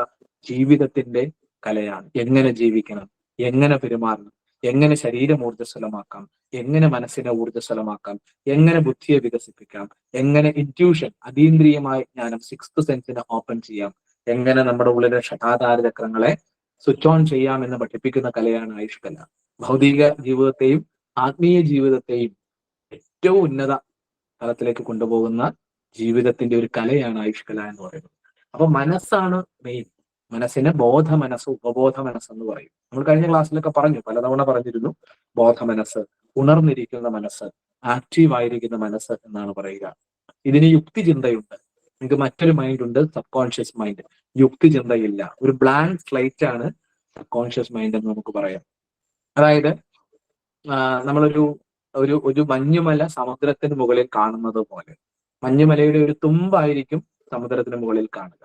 അതിനടിയിലേക്ക് അഗാധമായ ഒരു മലയുണ്ടായിരിക്കും. അല്ലെ, നമ്മൾ ടൈറ്റാനിക്കിന്റെ കഥ പലപ്പോഴും പറയാറുണ്ട്. ടൈറ്റാനിക് അതിന്റെ ആദ്യ യാത്രയിൽ ഇടിച്ചു തകർന്നത് ചെറിയ ഒരു മഞ്ഞുമലയിൽ ഇടിച്ചാണ്. ക്യാപ്റ്റൻ അകലെ നിന്ന് നോക്കിയപ്പോൾ ഒരു ചെറിയ മഞ്ഞുമലയാണെന്ന് തോന്നി, ഇടിച്ചു പോകും. പക്ഷെ അടുത്ത് ചെന്നപ്പോഴാണ് അതിന്റെ അകത്തേക്ക് വളരെ വിശാലമായ ഒരു പർവ്വതമാണെന്ന് അറിയുന്നത്. അതിന്റെ ചെറിയൊരു ടോപ്പ് മാത്രമാണ് മുകളിൽ കണ്ടത്. എന്നതുപോലെ നമ്മളുടെ മനസ്സിന്റെ അഗാധമായ ശക്തികൾ ഒളിച്ചിരിക്കുന്നത് നമ്മളുടെ ഉപബോധ മനസ്സിലാണ്. അതാണ് ഉപബോധം. ബോധ മനസ്സിന്റെ 2ാം തലമെന്നോ ബോധ മനസ്സിന്റെ ആന്തരിക തലമെന്നോ ഉപബോധ മനസ്സിനെ പറയാം. ബോധ മനസ്സിന് യുക്തിചിന്തയുണ്ട്, ശരി തെറ്റ്, നന്മ തിന്മ, ഗുണം ദോഷം, ശരി തെറ്റ്. ഒരാളെ ചീത്ത പറയുന്നത് തെറ്റാണ്, അല്ലെ, ഇത് നിങ്ങളുടെ കോൺഷ്യസ് മൈൻഡിന് ഉള്ളതാണ്. ആരെയും ഉപദ്രവിക്കരുത്. അപ്പൊ ശരി തെറ്റുകൾ, നന്മ തിന്മ, ഗുണം ദോഷം, ഇതൊക്കെ തിരിച്ചറിയാൻ ബോധ മനസ്സിന് കഴിയും. നിങ്ങൾ എപ്പോഴും ഉറങ്ങുന്നത് വരെ ഉണർന്നിരിക്കുന്നത് ബോധ മനസ്സാണ്. എന്നാൽ ഈ ബോധ മനസ്സിന്റെ മറ്റൊരു തലമാണ് ഉപബോധ മനസ്സ്. ഏറ്റവും അധികം ശക്തികൾ ഒളിച്ചിരിക്കുന്ന നമ്മളുടെ മനസ്സാണ് ഉപബോധ മനസ്സ് അല്ലെങ്കിൽ സബ് കോൺഷ്യസ് മൈൻഡ് എന്ന് പറയും.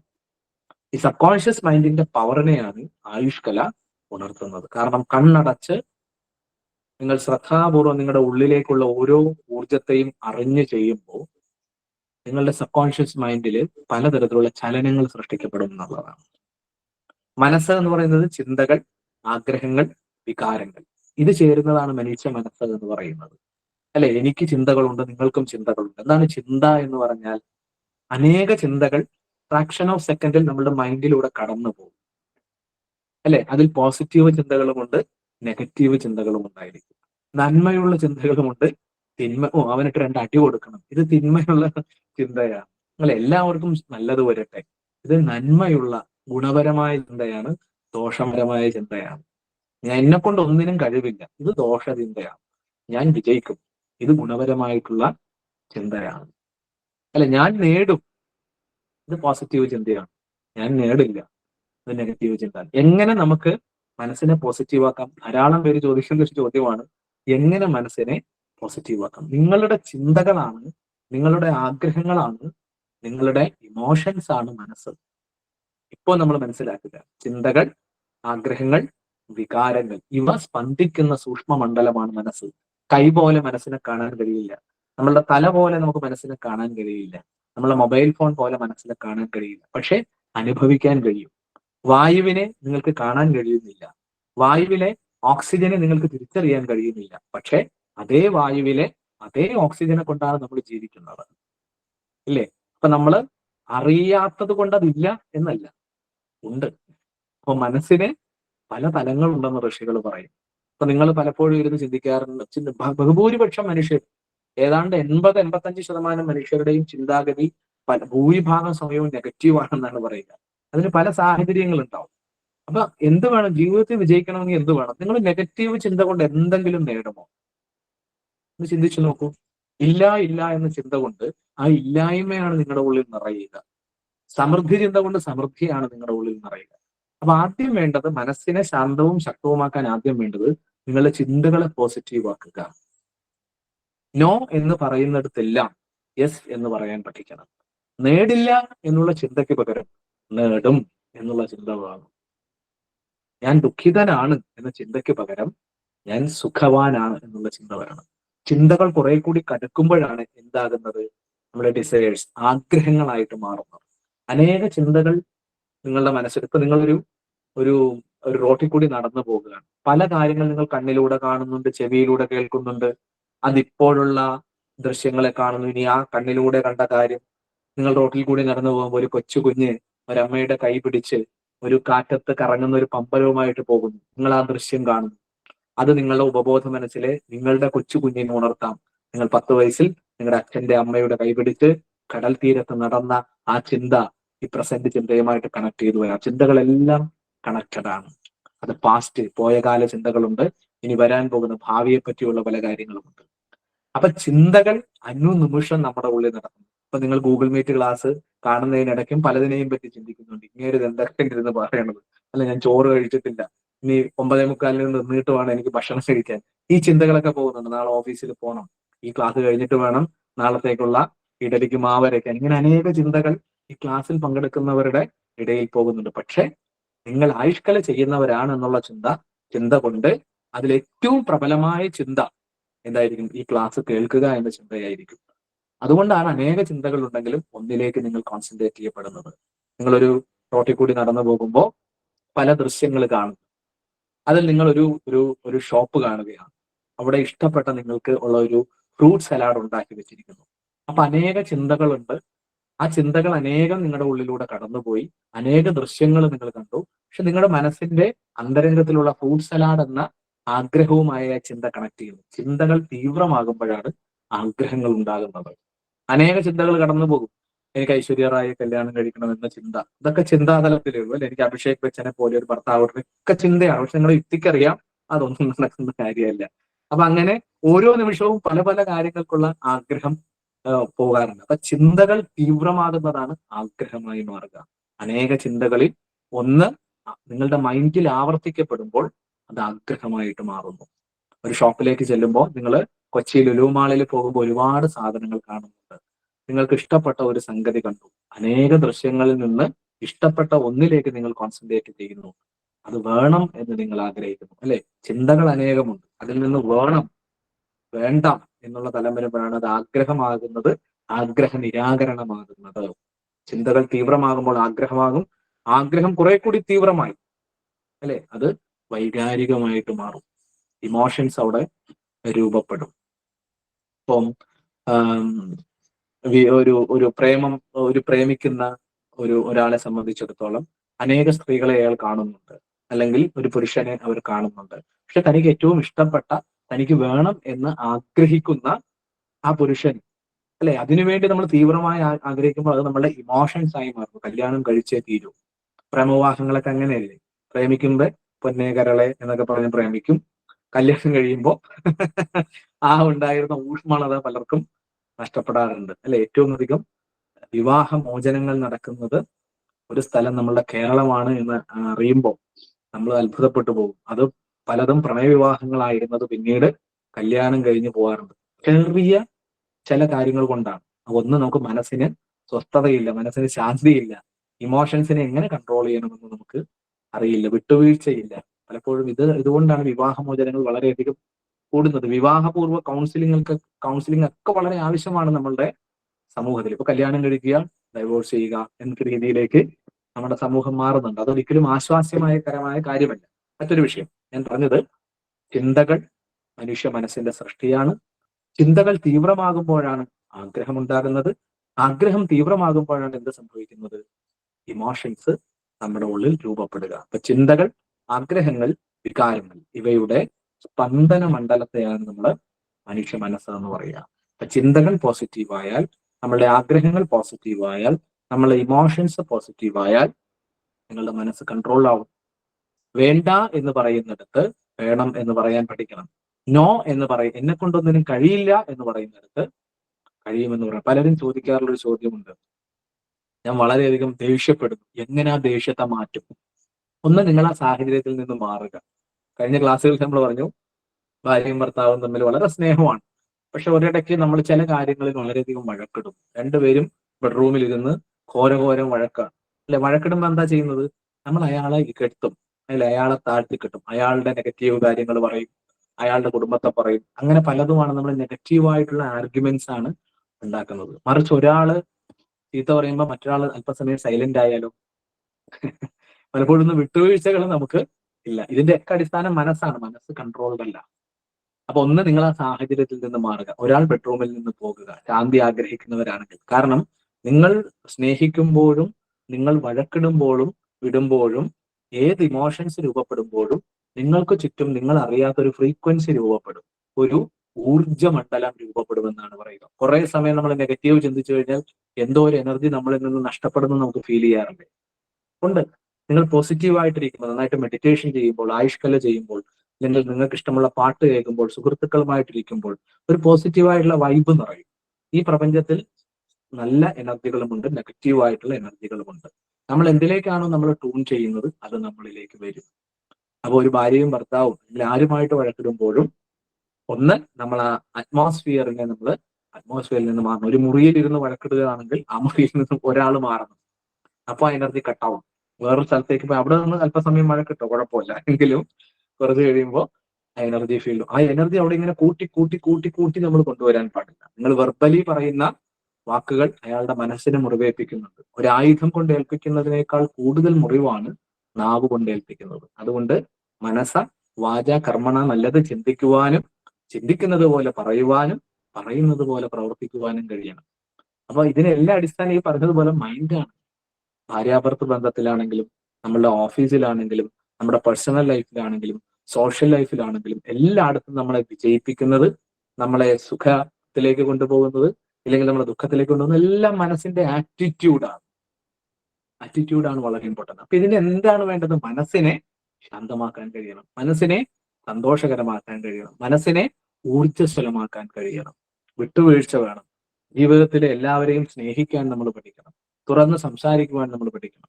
ജീവിതത്തിൽ നെഗറ്റീവ് വരുമ്പോൾ അതിനെ റീപ്ലേസ് ചെയ്യണം. പലരും ചോദിക്കാറുള്ളത്, ദേഷ്യം വരുന്നു, നെഗറ്റീവ് ചിന്ത വരുന്നു, റീപ്ലേസ് ചെയ്യുക, പോസിറ്റീവ് ചിന്തയാക്കുക. എന്നെ കൊണ്ട് പറ്റില്ല, പറ്റില്ല, പറ്റില്ല, ഇത് നിങ്ങൾ ചിന്തിച്ചാൽ റിപ്പീറ്റ് ചെയ്യപ്പെടും. പറ്റില്ല, പറ്റില്ല. ഞാൻ നേരത്തെ പറഞ്ഞതുപോലെ ബോധ മനസ്സ് കോൺഷ്യസ് ആണ്, പക്ഷെ ഉപബോധ മനസ്സ് അങ്ങനെയല്ല. അതിന്റെ പ്രത്യേകത എന്ന് വെച്ചാൽ ബ്ലാങ്ക് സ്ലൈറ്റ് ആണ്. എന്താണോ എഴുതുന്നത്, നിങ്ങൾ ഒരുപാട് പ്രാവശ്യം ചീത്ത പറഞ്ഞാൽ ഉപബോധ മനസ്സ് ക്യാച്ച് ചെയ്യുന്നത് ചീത്തയായിരിക്കും. അതിനുവേണ്ടി അത് ഉണ്ടാക്കാൻ വേണ്ടി അത് പ്രവർത്തിക്കും. എന്നെ കൊണ്ടൊന്നിനും കഴിവില്ല, എന്നെ കൊണ്ടൊന്നിനും കഴിവില്ല. ഇത് ബോധ മനസ്സിൽ നിങ്ങൾ റിപ്പീറ്റ് ചെയ്തുകൊണ്ടിരുന്നാൽ നിങ്ങളുടെ ഉപബോധ മനസ്സ് അതിനെ ക്യാച്ച് ചെയ്യും. ഇവനെ കൊണ്ടൊന്നിനും അല്ലെങ്കിൽ ഇവളെ കൊണ്ടൊന്നിനും കഴിയില്ല. കഴിയും, കഴിയും, വിജയിക്കും, ഉയരും, വളരും, വളരും. ഇത് നിങ്ങൾ കോൺഷ്യസ് മൈൻഡിൽ, ബോധ മനസ്സിൽ റിപ്പീറ്റ് ചെയ്താൽ നിങ്ങളുടെ സബ് കോൺഷ്യസ് മൈൻഡ് അല്ലെ സബ് കോൺഷ്യസ്, ബോധത്തിന് താഴെയുള്ളത് ഉപബോധ മനസ്സ്, പക്ഷെ അത് അഗാധമായ ശക്തിയുള്ളതാണ്. നിങ്ങൾ എല്ലാ ആഗ്രഹങ്ങളും നേടിത്തരാൻ അത്ര പവർഫുൾ ആണ് സബ് കോൺഷ്യസ് മൈൻഡ്. ഇന്നത്തെ മെന്റലിസ്റ്റുകളും അല്ലെങ്കിൽ മനഃശാസ്ത്ര വിദഗ്ധന്മാരും ഒക്കെ ഉപയോഗിക്കുന്നത് ഈ സബ് കോൺഷ്യസ് മൈൻഡിന്റെ ശക്തിയാണ്. ലോകത്തിൽ വിജയിച്ച ബിസിനസ്സുകാരുടെ പല മേഖലകളിലുള്ളവരുടെ ജീവിതം നമ്മൾ പഠിച്ചാൽ അവർ ഈ സബ് കോൺഷ്യസ് മൈൻഡിനെ പോസിറ്റീവ് ആക്കാൻ പഠിച്ചവരാണ്. അതാണ് നമ്മൾ പറയുക ബി പോസിറ്റീവ്, ബി ക്രിയേറ്റീവ് എന്ന് നമ്മൾ പറയും. അപ്പോൾ ഉപബോധ മനസ്സിനെ നമുക്ക് എങ്ങനെ കൺട്രോൾ ചെയ്യാൻ പറ്റും? ബോധ മനസ്സിൽ നല്ല ചിന്തകൾ കൊടുക്കണം, നല്ല ആഗ്രഹങ്ങൾ വേണം, നല്ല ഇമോഷൻസ് ബോധ മനസ്സിൽ ക്രിയേറ്റ് ചെയ്യപ്പെട്ടാൽ ഉപബോധ മനസ്സത് ക്യാച്ച് ചെയ്യും. എന്താണോ ഇൻപുട്ടായി കൊടുക്കുന്നത് മനസ്സിലേക്ക്, അതാണ് നമുക്ക് റിസൾട്ട്, ഔട്ട്പുട്ടായി കിട്ടുക. നോ എന്ന് പറഞ്ഞാൽ നോ കിട്ടും, യെസ് എന്ന് പറഞ്ഞാൽ നിങ്ങൾക്ക് യെസ് കിട്ടും. അപ്പൊ ഇതിനെല്ലാം പ്രാധാന്യം മനസ്സിന്റെ കൺട്രോൾ ആണ്. ഇതിന് സഹായിക്കുന്ന വിദ്യയാണ് ശിവകുണ്ഡലിനി യോഗം, ആയുഷ്കല എന്ന് പറയുന്നത്. അതിനെപ്പറ്റി പറയാനാണ് ഞാൻ ഇത്രയും വന്നത്. നിങ്ങൾ ലെവൽ 1, ലെവൽ 2, ലെവൽ 3 പ്രാക്ടീസ് ചെയ്യുന്ന പോലെയാണ്, അല്ലയോ? ഇന്ന് തുടങ്ങിയവരുണ്ട്, ഇന്നലെ തുടങ്ങിയവരുണ്ട്, കഴിഞ്ഞ ആഴ്ച തുടങ്ങിയവരുണ്ട് ലെവൽ 1-ൽ, അല്ലെ? ലെവൽ 1 കഴിഞ്ഞ് ലെവൽ 2-ലേക്ക് പോയവരുണ്ട്, ലെവൽ 3 പ്രാക്ടീസ് ചെയ്യുന്നവരുണ്ട്. നിങ്ങൾ ഇങ്ങനെ വിവിധ തലങ്ങൾ പ്രാക്ടീസ് ചെയ്യുന്നവരാണ്. അപ്പൊ അത് നിങ്ങൾ ഉണ്ടാക്കിയ ഒരു ഊർജ്ജം എന്താണെന്ന് നിങ്ങൾക്കറിയാം. ആയുഷ്കലയുടെ ശക്തി ഓരോരുത്തരും നിങ്ങൾ തിരിച്ചറിയുന്നുണ്ട് ജീവിതത്തിൽ ഉണ്ടാക്കുന്ന മാറ്റം. അപ്പൊ മനസ്സിനെ കൺട്രോൾ ചെയ്യാൻ സഹായിക്കുന്നതാണ് ആയുഷ്കല എന്ന് മനസ്സിലാക്കുക. മനസ്സിനെ അത് ഊർജ്ജസ്വലമാക്കും, മനസ്സിൽ ശക്തികൾ നിറയ്ക്കും, മനസ്സിന്റെ നെഗറ്റീവുകളെ നമ്മൾ അറിയാതെ തന്നെ നമ്മളിൽ നിന്ന് കളയും. ബോധ മനസ്സിനെ ശക്തിപ്പെടുത്തും, ഉപബോധ മനസ്സിനെ ശക്തിപ്പെടുത്തും, അബോധ അതീത മനസ്സുകളുടെ തലങ്ങളെ നമുക്ക് കണ്ടെത്താൻ സഹായിക്കും. അതായത് നമ്മുടെ ജീവിതത്തെ ശാന്തസുന്ദരമാക്കും. ജീവിതത്തിലെ ഏറ്റവും വലിയ സമ്പത്ത് എന്ന് പറയുന്നത് മനസ്സമാധാനവും ശാന്തിയുമാണ്. അതല്ലാതെ മറ്റെന്ത് കിട്ടും? നിങ്ങൾക്ക് കോടിക്കണക്കിന് രൂപയുടെ ആസ്തിയുണ്ട്, നിങ്ങൾ നല്ല ജോലിയുണ്ട്, പക്ഷെ സദാ നിങ്ങൾ ടെൻസ്ഡാണ്. കുറെ നാളെ ടെൻഷൻ കൂടിക്കഴിഞ്ഞാൽ ആദ്യം കൂടി നിങ്ങൾക്ക് വ്യാധി പിടിക്കും, പല ശാരീരിക രോഗങ്ങളും ഉണ്ടായി, സൈക്കോസോമാറ്റിക് ഡിസീസസ് രൂപപ്പെടും, മനോജന്യ ശാരീരിക രോഗങ്ങൾ. ഏതാണ്ട് 60-65% രോഗങ്ങളും മനോജന്യ ശാരീരിക രോഗങ്ങളാണ്. പല ഡിപ്രഷനുകളുടെയും കാരണം, ഇന്നുണ്ടാകുന്ന ലൈഫ് സ്റ്റൈൽ ഡിസീസസിന്റെ പല കാരണങ്ങളുമൊക്കെ മനസ്സാണ് രൂപപ്പെടുത്തുന്നത്. കാരണം ശരീരവും മനസ്സും പരസ്പരം കണക്റ്റഡ് ആണ്.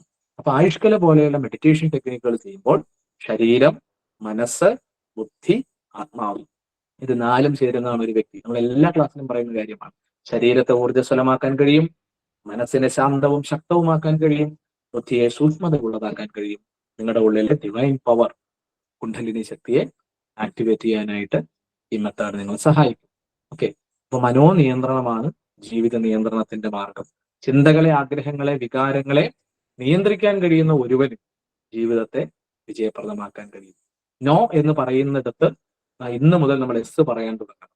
നാളെ നാളെ എന്ന കാര്യങ്ങൾ നീട്ടിവെക്കാതെ കർമ്മയോഗ മനോഭാവം ഇപ്പോൾ ഈ നിമിഷത്തിൽ നിങ്ങൾ പ്രവർത്തനങ്ങൾ തുടങ്ങുക. ഒരിക്കലും സമയം പാഴാക്കരുത്, ഒരിക്കലും 1 മിനിറ്റ് പോലും വെറുതെ കളയരുത്. ജീവിതത്തിനോട് അടുക്കും ചിട്ടയും നിഷ്ഠയും ദിനചര്യയും വേണം. പ്രഭാതത്തിൽ തന്നെ നിങ്ങൾ ഉണരണം. ഒരു 4 മണിക്കും 5 മണിക്കും ഇടയിൽ നിങ്ങൾ ഉണരണം. രാവിലെ എഴുന്നേറ്റാൽ ആദ്യം തന്നെ നിങ്ങൾ പഠിച്ച ടെക്നിക്കുകൾ നിങ്ങൾ പ്രാക്ടീസ് ചെയ്യണം. രാവിലെ ഇത് ചെയ്തു കഴിഞ്ഞാൽ ഒരു പോസിറ്റീവായിട്ടുള്ള എനർജി, ഒരു വൈബ്രേഷൻ നിങ്ങളുടെ ഉള്ളിൽ നിറയും. അത് അന്നത്തെ ദിവസം മുഴുവൻ നിങ്ങളെ സ്വാധീനിക്കും.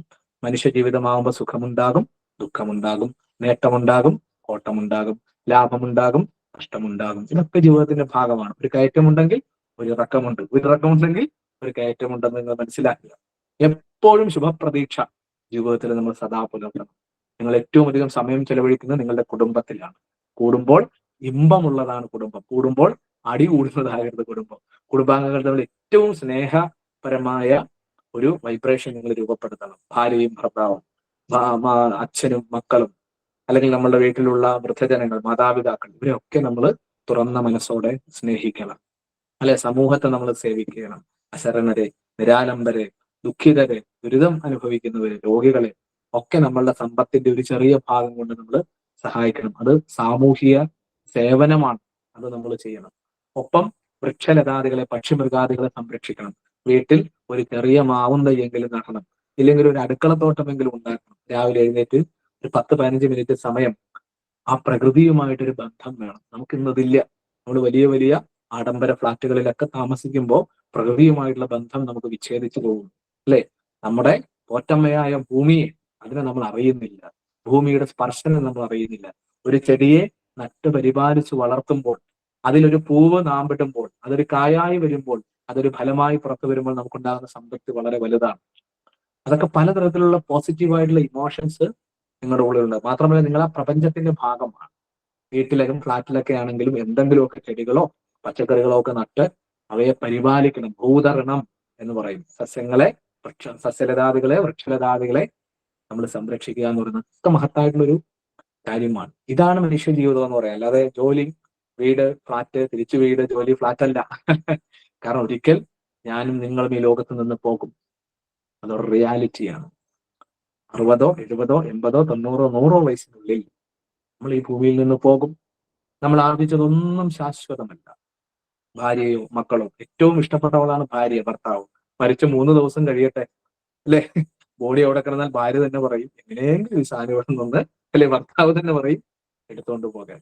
ഇതിലെ പ്രാണൻ, ഇതിലെ ജീവൻ, ഇതിലെ ആത്മചൈതന്യം നഷ്ടപ്പെട്ടാൽ ഇത് പുഴുക്കളാലും കൃമികളാലും നിറഞ്ഞ കേവലം ഒരു മാംസതുണ്ടമായിട്ട് ഇത് മാറും.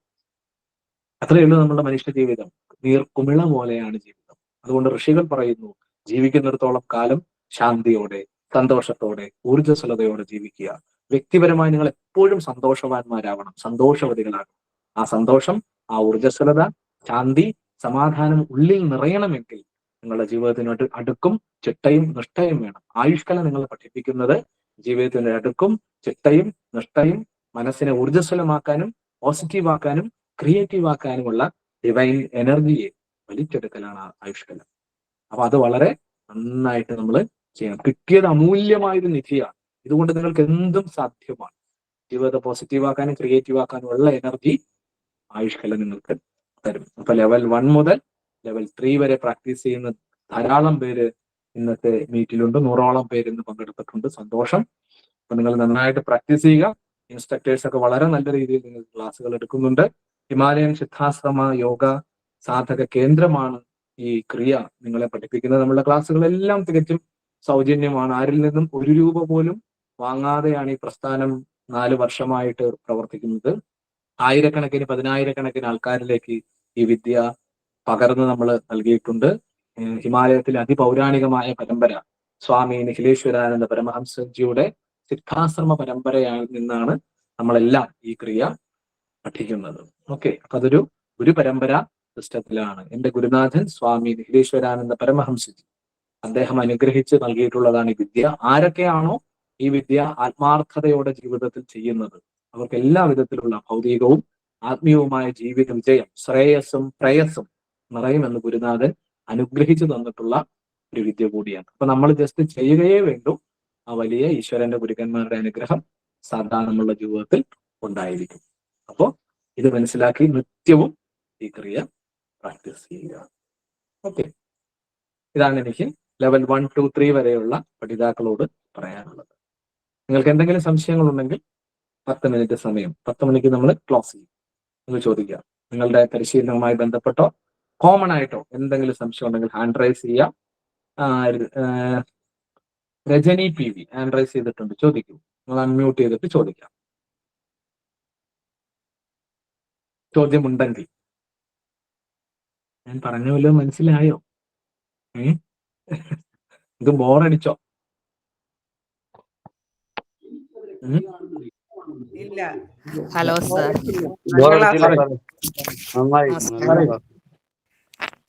നമസ്കാരം. നമസ്തേ. നമസ്തേ. ഇത് ചെയ്യുമ്പോ നമ്മൾ 10 പ്രാവശ്യം ചെയ്യുന്നത് കൂടിപ്പോയാൽ കുഴപ്പമുണ്ടോ? ഒരു കുഴപ്പമില്ല. അമ്പലപ്പുഴ പാൽപ്പായസത്തിന് മധുരം കൂടിപ്പോയാൽ കുഴപ്പമുണ്ടോ? കുറെ കൂടി ആസ്വാദ്യകരമാകുകയല്ലേ ചെയ്യുന്നത്.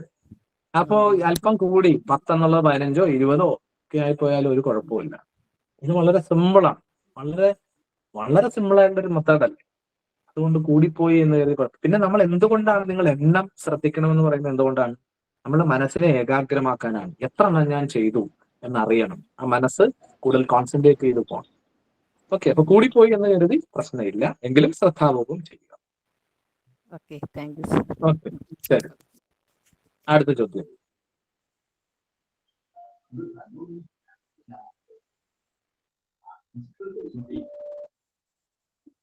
കേൾക്കുന്നില്ല. വിനോദ് എന്തെങ്കിലും പറയുന്നുണ്ടോ? കേൾക്കുന്നില്ല.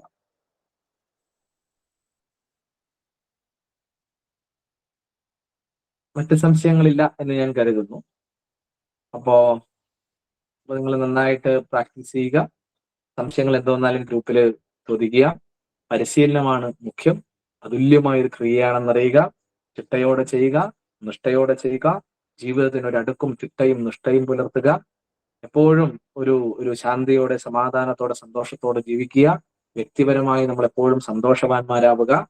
ആ സന്തോഷം നൽകാൻ പരിശീലനം നിങ്ങളെ സഹായിക്കും. നിങ്ങൾ ജീവിക്കുന്ന കുടുംബത്തിൽ സദാ സന്തോഷം പുലർത്തുക. നിങ്ങളുടെ പ്രൊഫഷൻ എന്താണോ അത് 100% ആത്മാർത്ഥതയോടെ ചെയ്യുക. നിങ്ങളുടെ ജോലി സ്ഥലത്ത് നിങ്ങൾ ഒന്നാമനാവുക. ഏറ്റവർക്കും പ്രിയപ്പെട്ടവനായി മാറുക. സമൂഹത്തെ കഴിയുന്നത് പോലെ സേവിക്കുക. പ്രകൃതിയുമായിട്ടുള്ള ബന്ധം നല്ല രീതിയിൽ പുലർത്തുക. മരങ്ങൾ വെച്ച് പിടിപ്പിക്കുവാനും സസ്യങ്ങളെ പരിപാലിക്കാനും ഒക്കെ നമ്മൾ ശ്രമിക്കുക. നമ്മളുടെ സമൂഹത്തിലുള്ള അശരണരെ, നിരാലംബരെ കഴിയുന്നത് പോലെയൊക്കെ നമ്മൾ സഹായം ചെയ്യുക. ഓക്കെ, ഇത്രയൊക്കെ കാര്യങ്ങളാകുമ്പോൾ ജീവിതത്തിൽ ഒരു ശാന്തി, സന്തോഷം, സമാധാനം, ആനന്ദം നിറയും. സന്തോഷം, എല്ലാ നന്മകളും ജീവിതത്തിൽ നിറയട്ടെ. മഹാദേവനും ഗുരുപരമ്പരകളും അനുഗ്രഹിക്കട്ടെ. നമസ്തേ. നമസ്തേ. ആത്മനമസ്തേ. നമസ്തേ ഗുരുജി. Thank you sir. നമസ്തേ. നമസ്തേ ഗുരുജി. നമസ്തേ ഗുരുജി. നമസ്തേ ഗുരുജി. നമസ്തേ. നമസ്തേ ഗുരുജി. നമസ്തേ ഗുരുജി.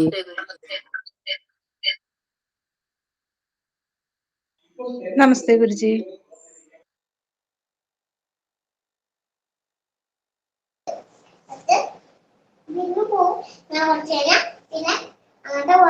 നമസ്തേ ഗുരുജി.